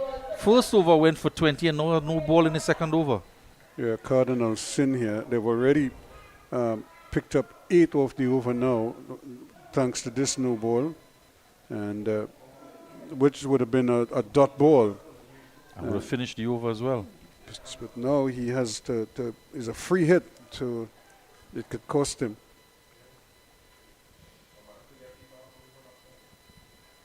Free hit coming up. Another no ball. Yep. So the free hit is going to continue. They get a single. So Clark will have the opportunity. The field can change over now for this free hit as the batsmen have come through for a single. Overstepping again in similar fashion. Yeah, you can't. It's not like he's running from a mile away, and can't really just which we look at where his plant foot is, his right foot is landing. It's landing so close, it's almost in front of the stumps. So it means he doesn't have any room to stretch out at all. And anything excessive goes over the line. He's going to try again. He switched over the wicket. This one is high up in the air. And that has gone a country mile. It's over the fence, it's over the road, and it's perhaps over the house as well. That's an almighty swing there. What a costly no ball. In fact, back-to-back no balls. And he got away with the first one. The other one he went for a single. But then that too was another no ball. So it was another free hit. And that goes into the yard. And the neighbors there might be saying we're trying to get some sleep. But for whatever reason, these cricketers just don't seem to want us to sleep at this point in time. What a hit that one is. They might just be approaching their counsellor to build a higher fence there at that end of the ground. Put up a rope or something, a net to catch the ball. And the equation has changed. 96 for 4 after 12. This one? Hey, look, KFC has an incredible promo. I already had that for lunch. Crunch whoever isn't on board. Order KFC's Mega 6 bucket for only $115. KFC, it's finger licking good.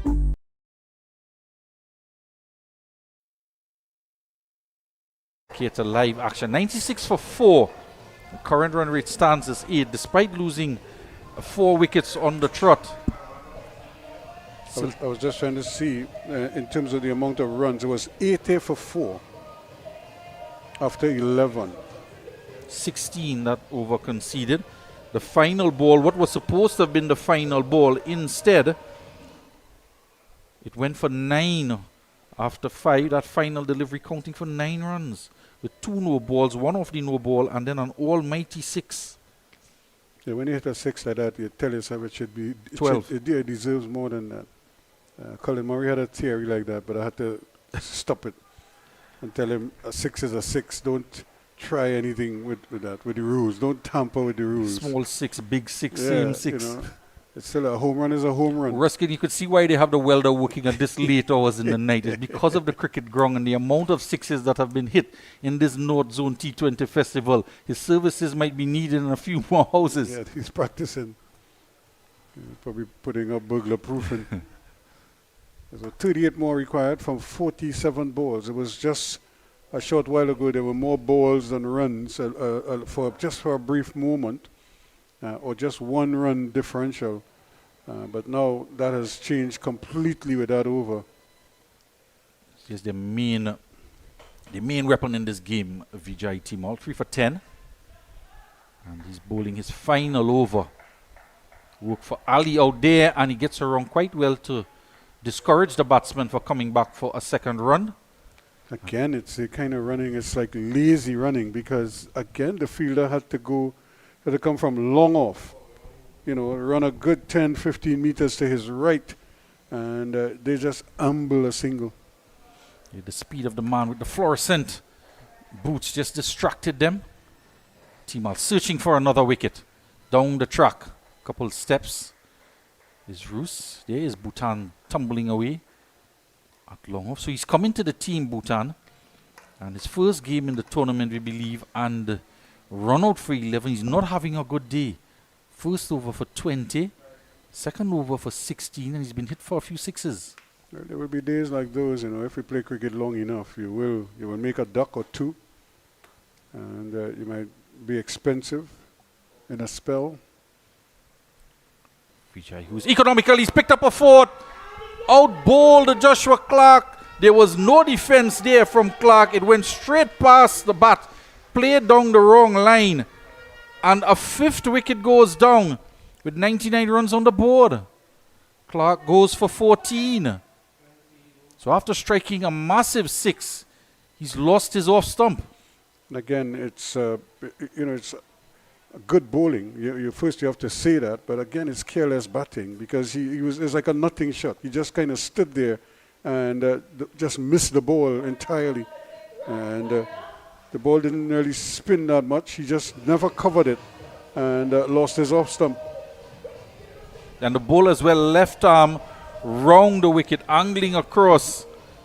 Was he playing for spin? There was no spin on offer. He's heading back to the dugout. 99 for 5. 36 needed of 44. And do you believe, Ruskin? Can we get an exciting finish here? The new batsman coming out, Baliram. He took over with the wicket-keeping gloves from Leonardo Julian, who was... Julian, I'm told, wanted to bowl in the last game and wasn't given the opportunity and demanded to bowl in this innings. And it was a good thing that he did, because he picked up 3 for 17 in 2.2 overs. Randy Baliram, who took over from Julian with the wicket-keeping gloves, he's going to have to take over and play that type of innings here to see his team home, just chasing now 134. Well, they still need another 36 runs. They have 44 balls in which to get those runs. The question is, do they have a batsman with that kind of resolve to just hold their nerve here? Who's going to blink first? The good news is Vijay Timal only has 2 deliveries left as they try to get to 100 without losing another wicket. And I would have just put a slip in place, Ruskin. No slip there to put pressure on him. So he comes, steps across, and it's down the leg side. Anticlimactic delivery there from Timal. Bowls are wide. I don't think he'll mind that too much. He gets another crack at Baliram. And you just look at the way Baliram was shaping. He was just shuffling across the stumps. Maybe fancying his chances here, Timal. Yep. And on ball, straight 100 is on the board. With that wide, 100 for 5. Can't get it away. And one delivery to come in what has been a fantastic spell of bowling from Vijay Timal. Couple fans there appreciating the efforts of the Savannah boys left-arm spinner. One delivery to come in the 13th over. And again, it's an obvious single, but Rouse is not enthused about it. 13 overs gone, 100 is on the board, but they've lost 5 wickets. Leonardo Julian for 41, Keon Mason 27, Govaya went cheaply for 3. Kenway Williams lost his wicket, caught out at deep cover for 2. And Joshua Clark, the last man out, he was out bowled by Timal for 14. Good spell of bowling, 4 for 13 he has, with an economy rate of 3.3, 13 dot deliveries and just a 1 wide. Yeah, it was a pretty good spell, and against batsmen who wanted to get after him, but went about it in probably the wrong fashion and paid the price for it on a couple of occasions. You think back to Mason with that sweep across the line. He was LBW for 27. Govaya was bowled off the inside edge for 3. And, of course, Williams caught out on the deep for 2. And then Clark was bowled playing down the wrong line as well. So he's done his part. It's up to his teammates now to finish the job. Yeah, Pradeep Ali, there's 2 overs left. And he might just have to bowl out here. 1 for 18 he has. And if he does bowl out, they're going to have to find overs elsewhere, because Bhutan has gone for 36 in his 2 overs. Luke Ali 1 over for 11. Might just be running out of options. So this is a critical over here from Pradeep Ali. Half shot from the bowler. Playing a miss outside the off stump. It's a bit wide, that line, but he's round the wicket to angle across Franklin Roos, who's on 4. 10 deliveries he's faced so far. Pressure is on him. He chips down the track off the outer portion of the bat. The throw to the non-striker's end. As he was just ambling down, Roos getting a single to Anil, who's on the field for Rivaldo Ram Logan, and he's at a short third man area. Again, Rouse there just chancing his hands there, looking to get to the pitch of the ball, jumping down the wicket. Luckily, he got enough of an outside edge, more to the bottom of the bat. And the scampered a single. It'll be interesting to see how Baliram goes. But he's batting on a leg stump guard and steps across, pushes this one down the ground. And this is how they would need to do it. singles, but the gap between balls and runs required just narrowing a bit. Thanks in no small part to VJ Timal. It's 4 wickets for 13 runs. Pradeem Ali trying to get a second wicket here in his third over. But he's wide outside the off stump and it's cut away. Work out on the boundary. And a misfield as well, and was a hesitation to come back for the second run. But Naresh Prasad coming around from deep cover, fumbled it in the outfield and allowed them to come for 2.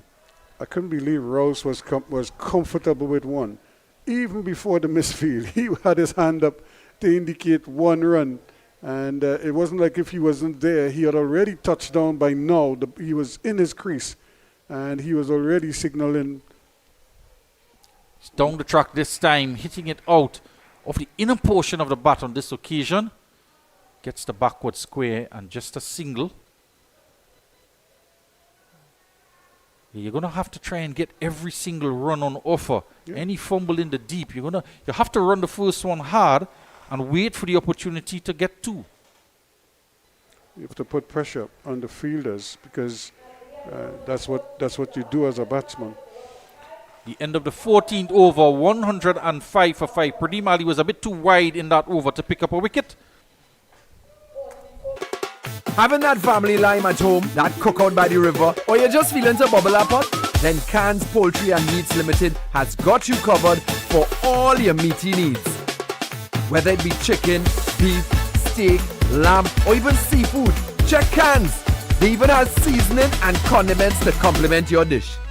So if you're looking for top quality meats at prices that wouldn't bust your pocket, then come on in to Cans today at any of their convenient locations. 625 chick for all your poultry needs from Cans Poultry and Meat. GLENORA Sports Club. 30 runs required off of 36 deliveries. The back end of the innings. Luke Ali is back into the attack with Vijay Timal finishing off his 4 overs. 4 for 13 he had. Luke Ali conceding 11 runs in his first over. Ruskin, what does Luke Ali need to do here to try and prize out this wicket of Russo Baliram? Well, first of all, he has to try to not concede more than maybe 6 runs in this over. And if he can do that and get a wicket, will be fantastic. Here we go. He's wide outside the off stump. A play and a miss outside. That over from Pradeem Ali was quite wide with his deliveries from round the wicket outside the off stump of Rus and Baliram. Luke Ali is over the wicket. Dab down. Another wide delivery. Frankly, it's too wide outside the off stump.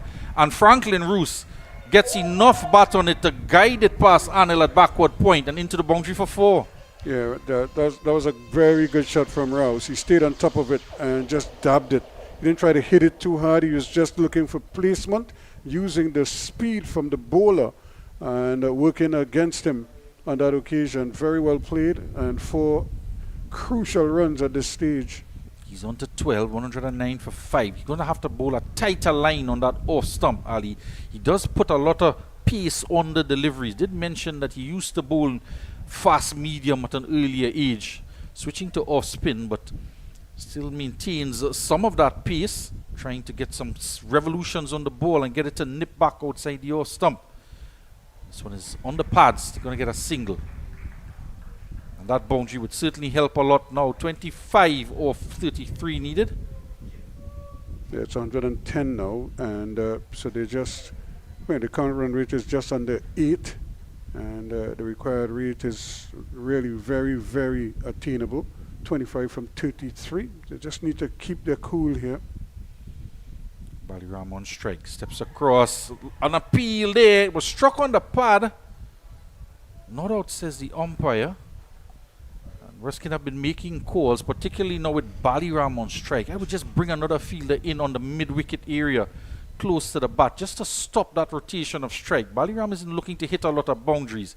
Seem to get some bat onto that one, though. Yeah, he's critical. Yeah, he just has to partner Rouse and keep rotating strike. This time he's trying to power hit down the ground. It's in the gap between mid-wicket, shadowing it there. Looks like Butang, they're sliding across. He was nowhere near it. And they come back for 2, trying to distract the batsman out there. There he is sliding. He's not near it. He almost faked out his teammate there as Yeah, well. pretty well. He wasn't sure what was going on. I've seen him use that tactic already, sliding across just to the batsman touching and turning, not quite sure where the ball is, but seeing the fielder diving across to distract them from coming back for a second. But Baliram gets 2. 7 runs in the over so far, 1 delivery to come. And he's again hitting down the ground. This time, Bhutan comes around. No slide. Puts the boot out. They come back for 2. To finish off Luke Ali's second over. 15 gone. 114 for 5. Yeah, again, another crucial over at this stage. I was telling you, he couldn't go for more than 8 in the over, and but we went for 9 roughly. But again, you take that. I'll take that because he didn't leak, other than the very delicate cut shot that went for the boundary. He more or less kept everything in front of him. Yeah, to his credit as well, he was wide with that one that went for 4. His first 2 deliveries, made the adjustment, was starting the ball wicket to wicket. Conceded a couple 2s in the outfield. Give Baliram credit as well. He took advantage of those deliveries close to him and was able to swing them to the onside. But again, his role right now is not to try to score all these runs by himself. He needs to use Rouse. Rouse also needs to rely on Baliram to have the confidence in him that he could hold up his end of the bargain and just play sensible cricket. They don't need to do anything rash, anything untoward, as they say. Just bat, play on merit, and see a team over the line. You could get ready for the semi-finals. Ali's going to bowl his final over here, and he was wide in his third over of the off stump with Roos on strike. Want to get tighter on the off stump line. Again, he's wide outside the off stump and hammered down to long on. Bhutan is out there, moving from long on to long on. Specialist deep fielder. Yeah, he's one of those boundary riders who could probably move, or they need him to move in the field a lot better than some of the others, so they're going to rely on him. 5 deliveries to come. Nice forward defensive from Baliram. Strokes it out to the captain, Samir Ali. But that's okay. You don't need him. You don't need him to try to hit every ball. What you don't want him doing is soaking up deliveries. So instead of just playing that with the full face, just push it squarer and take a quick single. The man now brought into a short mid-wicket area, wide outside the off stump again. He's brought in short mid-wicket. Looks like Amish Suku, just to cut out the attempt to just drop it on the onside and come through for a run. So he's trying to create pressure and more dot balls. 2 in the over so far, dot balls that is. Stroked out another dot ball. The last time we saw a few dot deliveries, we saw the dismissal of a batsman after dot deliveries. Yeah, that's the challenge there. Rouse is not a good judge of singles. He's always more or less on the side of caution, whereas Baliram was keen.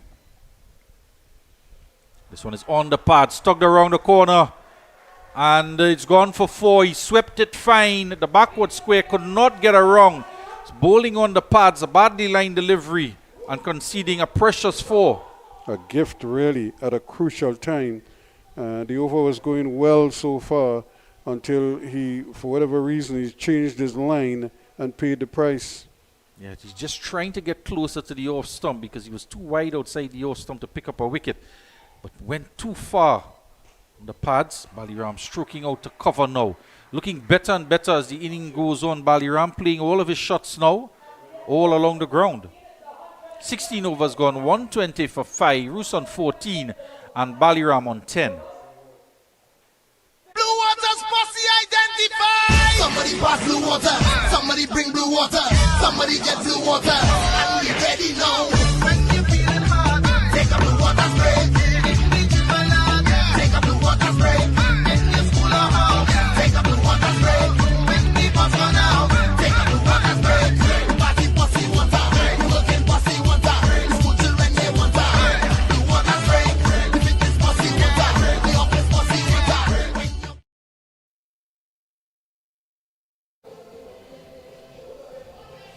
Welcome back there, Nigel Patrick, with Anand Ban in the background, just enjoying a bit of comfort now that this partnership has presented. 21 runs off of 20 deliveries. So he can sit more comfortably. Not that he ever sits at all. Nigel Patrick, better known as Dio. 120 for 5. And bowling out was Pradeem Ali. Went up for a boundary in his final over. 1 for 29 he finished of his 4 overs with 12 dot balls. Luke Ali is going to continue. He's conceded 20 runs. Yet to pick up a wicket. Goes round the wicket now. And he's tight today. He's not giving Baliram any room, any width outside the stump that he was offering when he was over the wicket.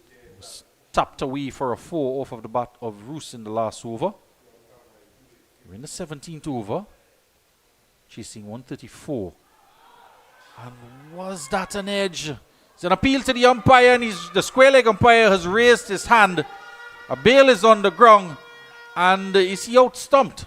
Yeah, the ball fell on the bail. Not that the keeper stumped him. The ball jumped out of the keeper's hands, and luckily for him, it jumped on the stumps, and his back foot might have been off the ground. We'll certainly have to have a replay of that. It is gone down as a stumping for Baliram. 120 for 6 now. And there he's stepping out, thinking it's going past the keeper, and it just lands on the top of the bail. So his back leg, he was moving down the track, perhaps losing his balance, thinking that he could go for a bye, but the keeper inadvertently spilled it, and luckily it fell on the stumps.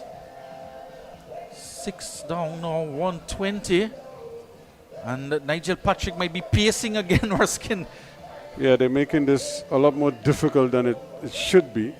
But again, we always say whenever you're up against when you're facing a small total, it could present problems depending on your whole attitude towards it. And this is exactly what we're seeing happening here. They've just kind of lost the plot a little bit. They were going along quite nicely until guys started to play almost individual cricket as opposed to playing team cricket, where you respect your opponents, but then you punish them when you get a chance. You don't allow them to feel that they have a chance in the game. Given the start that they had, we should have been long gone from here. But that's the hand that they're playing right now, and now they have to fight to hold their nerve to see it over the line.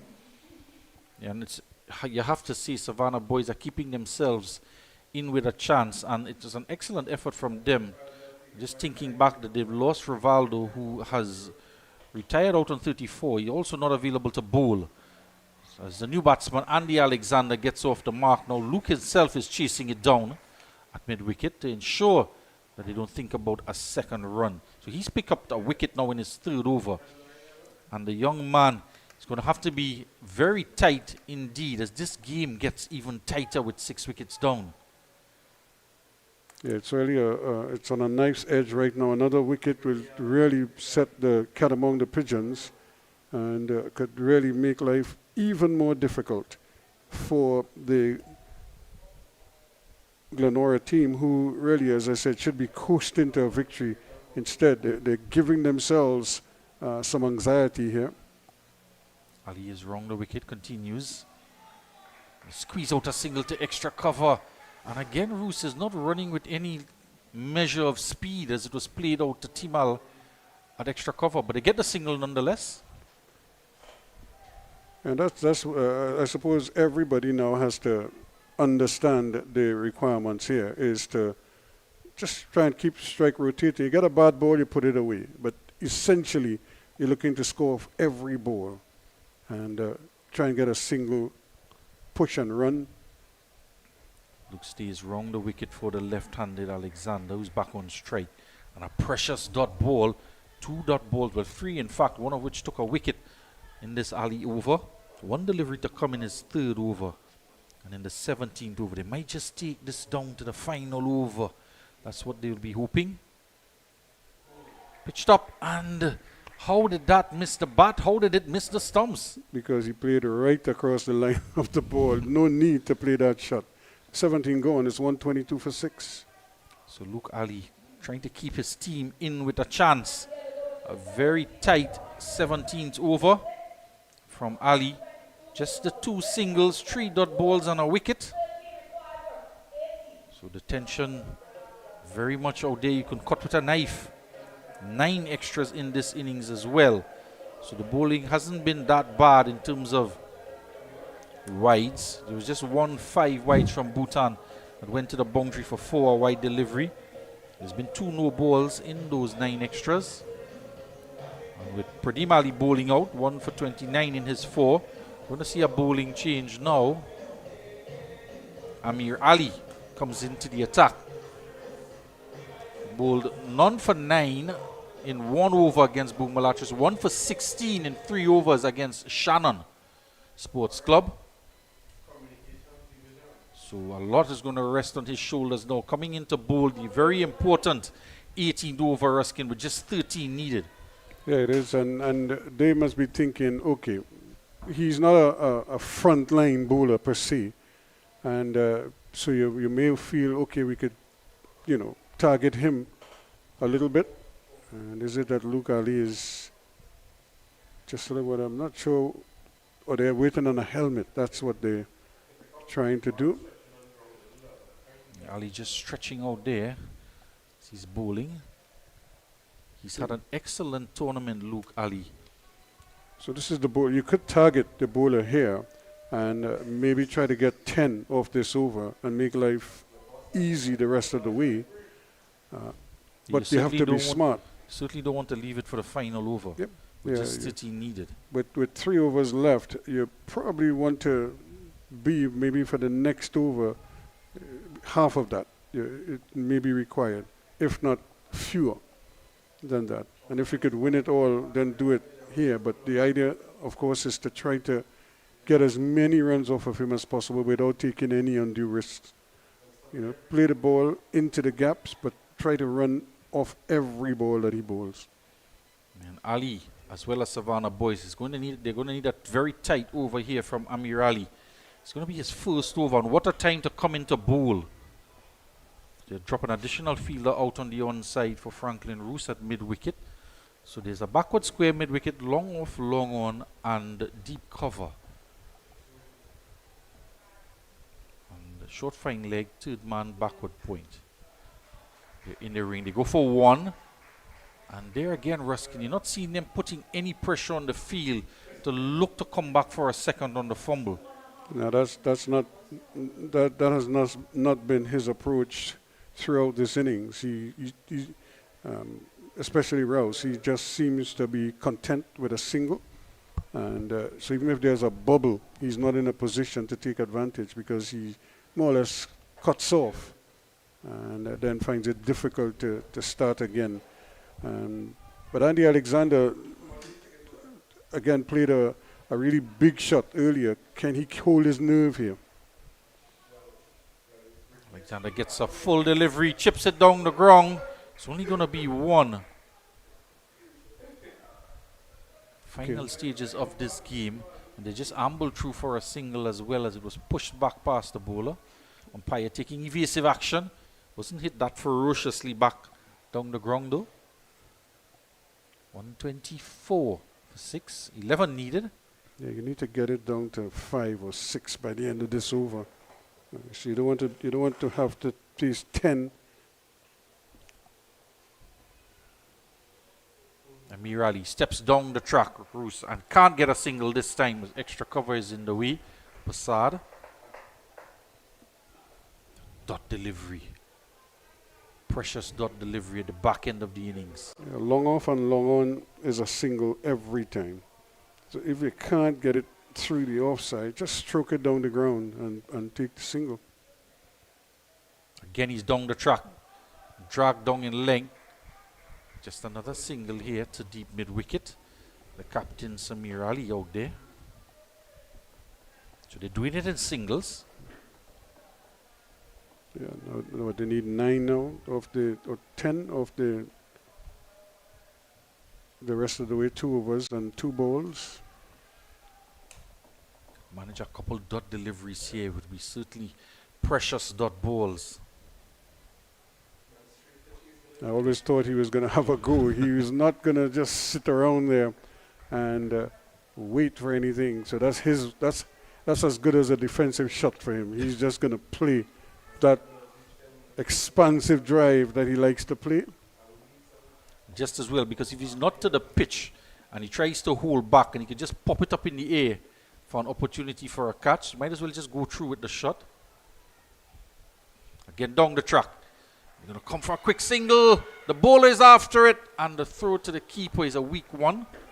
Trying to run out Andy Alexander. So that's the end of the 18th over. 127 for 6.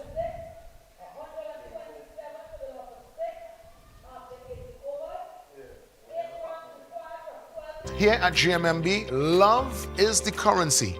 And let's show you how we are able to transfer that energy into real conversation. What about the connection with you and your team members? It's top priority for me to have that clear understanding of who my team members are and building connections with them to ensure that they carry out the vision of what we are trying to achieve as a team, realizing opportunities for both the clients and ourselves. GMMB. It's banking for real. Welcome back here. 127 for 6 off of 18 overs. Luke Ali is going to continue. This is going to be his final over. 1 for 22 he has. And arithmetic needed for a victory here. 8 required off of the final 2 overs. Franklin Roos on 18 and Alexander on 3. Trying to bring home this victory without any further incident out there. Well, Ross must be thinking he probably has to score the bulk of these 8 runs. And, he could do it with singles. Well, he's wrong the wicket. And it's wide outside the off stump again. It's hammered out to deep cover. And it's gone for 4. Couldn't stop it. Desperate dive out there in the deep. Yeah, that's a big shot at a critical time. To get a boundary first ball, it puts you right in the driver's seat even more so in the ascendancy. And 4 runs, a good valiant effort there to try to get to it, but couldn't prevent it from going into the rope. So now pressure on the fielding team and on the bowler Luke Ali. How does he retrieve the situation here? We saw him bowl wide outside the off stump, changed to around the wicket and still went wide outside the off stump. And he's conceded 2 boundaries bowling wide outside the off stump. And good not the time to cricket. bowl. Yep. Yeah, not the time to bowl that wide delivery. Punished on the offside for 4, and the batsmen slip back into their mode of just rotation of strike. Yeah, they need 3 runs. They have 9 balls to get those 3 runs. If they take a single off the next 3 deliveries, they win the game. They don't even need to make a big expansive shot or anything. And you put pressure on the bowler. You might bowl a wide, and you just take that with a smile. Full toss. Alexander could only hit it down to Bhutan. He's not all the way on the boundary, but he's outside the 30-yard circle. They didn't call for the run. I still don't know why. Yeah, he's not inside the ring, Bhutan, but he's not on the boundary. Wide outside the off stump, and this might just finish off the match. Bhutan is giving chase. He's not going to pull it back, and that will be victory to GLENORA Sports Club. Another wide delivery outside the off stump from Luke Ali finishes off the innings. GLENORA Sports Club winning by 4 wickets, chasing down the total of 134 for 9. And credit must go to the Savannah boys as well. They lost Rivaldo Ramlogan, who was going quite well with the bat when he got to 34 off of 14 to try and push this total to a more defendable one, but he had to go out retired hurt. And without a bowler, without the additional runs of Ramlogan, they certainly put on a good fight, taking this game all the way into the 19th over. But they've lost this one, and they will not be in the semi-final on Sunday, as the GLENORA Sports Club would not just go through with this 2 points for the win. They'll go to the top of the table ahead of Northside Future Stars, and will take on Barataria ball players on Saturday. Yeah, what that means, the other semi-final is also going to be an interesting battle. Santa Cruz Sports against North Stars. So 2 mouth-watering encounters to come, and I certainly look forward to those there. But again, it's really about just holding your nerve, and congratulations to Franklin Rouse, who was 23 not out at the end, and it was his calm, steadying approach that saw them there. So those are your semi-finalists. Santa Cruz Sports, 7 points. Bartow Ball Players, 5. GLENORA Sports, 7. Northside Future Stars, 6. So they will go through. 1 will play 2. Santa Cruz against Northside. And, of course, Bartow Ball Players up against GLENORA. Should be 2 interesting semi-finals. Yes, so join us on Saturday for those games at 2 o'clock and 6:30. Just look back, highlights of this game. And again, they started, like they really meant business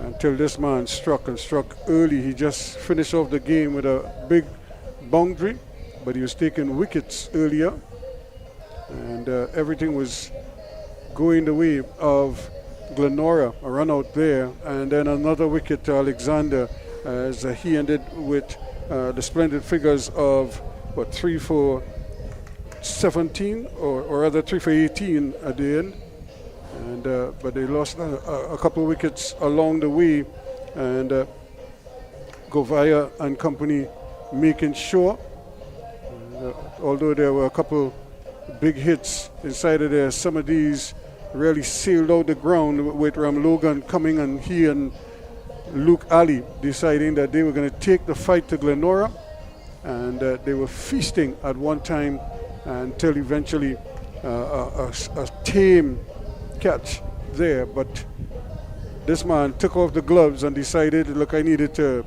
run in and see how fast I can bowl, and it worked for him. That was a good catch taken on the boundary by Bissoon. Ali going for 42, and with him a big chunk of their hopes. 134 for 9. Then Leonardo Julian looked like a man in a hurry, as he really took a liking to the opening bowlers. In fact, the first 3 or 4 bowlers who bowled all went for plenty. Julian was really, as they say, taking no prisoners, and looked to be in the pink of form. And he and his partner Mason put on 67 before they were eventually separated. Julian doing very, very well, and but then he lost his wicket. Govaya also played on, and all of a sudden things started to happen. Then this is the first ball after the water break, and they lost another wicket, and for whatever reason they just seemed to panic a little bit there. Clark going for 14, but in the end it was this man making sure with a massive hit and bringing up victory to the GLENORA Sports Club. And Winston Sobers will be very happy indeed that GLENORA, they are through to the semi-finals. I'm sure he'll be hoping that they can make it through to the final. And this is your top fan. I wonder what she was doing to deserve that. She probably was screaming. She was present. Well, this might be more important to her. Forget the envelope. She gives it back. Yep. Forget the envelope. We need the cricks. And looks like the cheese Dixie pack. Yes.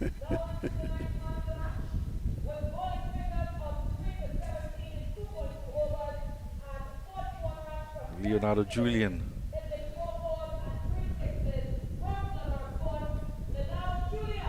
What a fantastic tournament he's having. The leading, the highest score in the tournament of 91.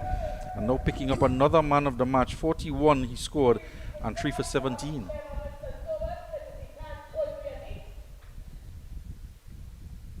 Yeah, so a good performance from Leonardo Julian. Like I said, his uncle Bernard Julian would be happy to see that the Julian name continues to impact Trinidad and Tobago's cricket.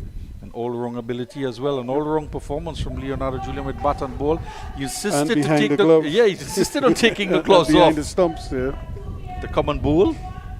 So again, congratulations to them, and we look forward as we get down to the nitty-gritty part of the tournament.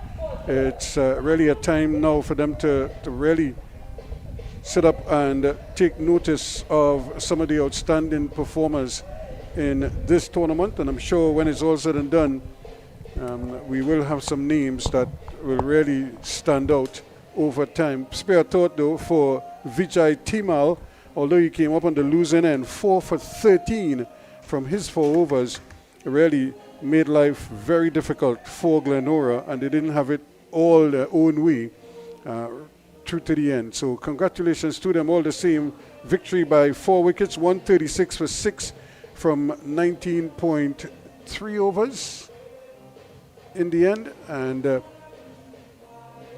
18.4 overs in the final analysis. So a good result for them. It showed that they're in form. I can't say they're rounding into form. They're one of the form teams, and with 7 points sit comfortably atop the standings as the group leaders. So that's the situation here. Thanks again to our sponsors, KFC, JMMB, Cairns Poultry, Blue Waters, Dixie, Black and White Scotch Whisky, Beckles Environmental Services, and Lion Brand from the National Flour Mills. And again, to the entire production team at Cricket 360, we say thank you yet again for a job well done. So that's the situation, folks. The preliminary stage of the tournament is done and dusted, and now it's on to the playoffs, the semi-finals on Saturday. 2 o'clock is the first game. We hope you will join us for that as the top 4 teams fight for a place in Sunday's final. We'll see you then.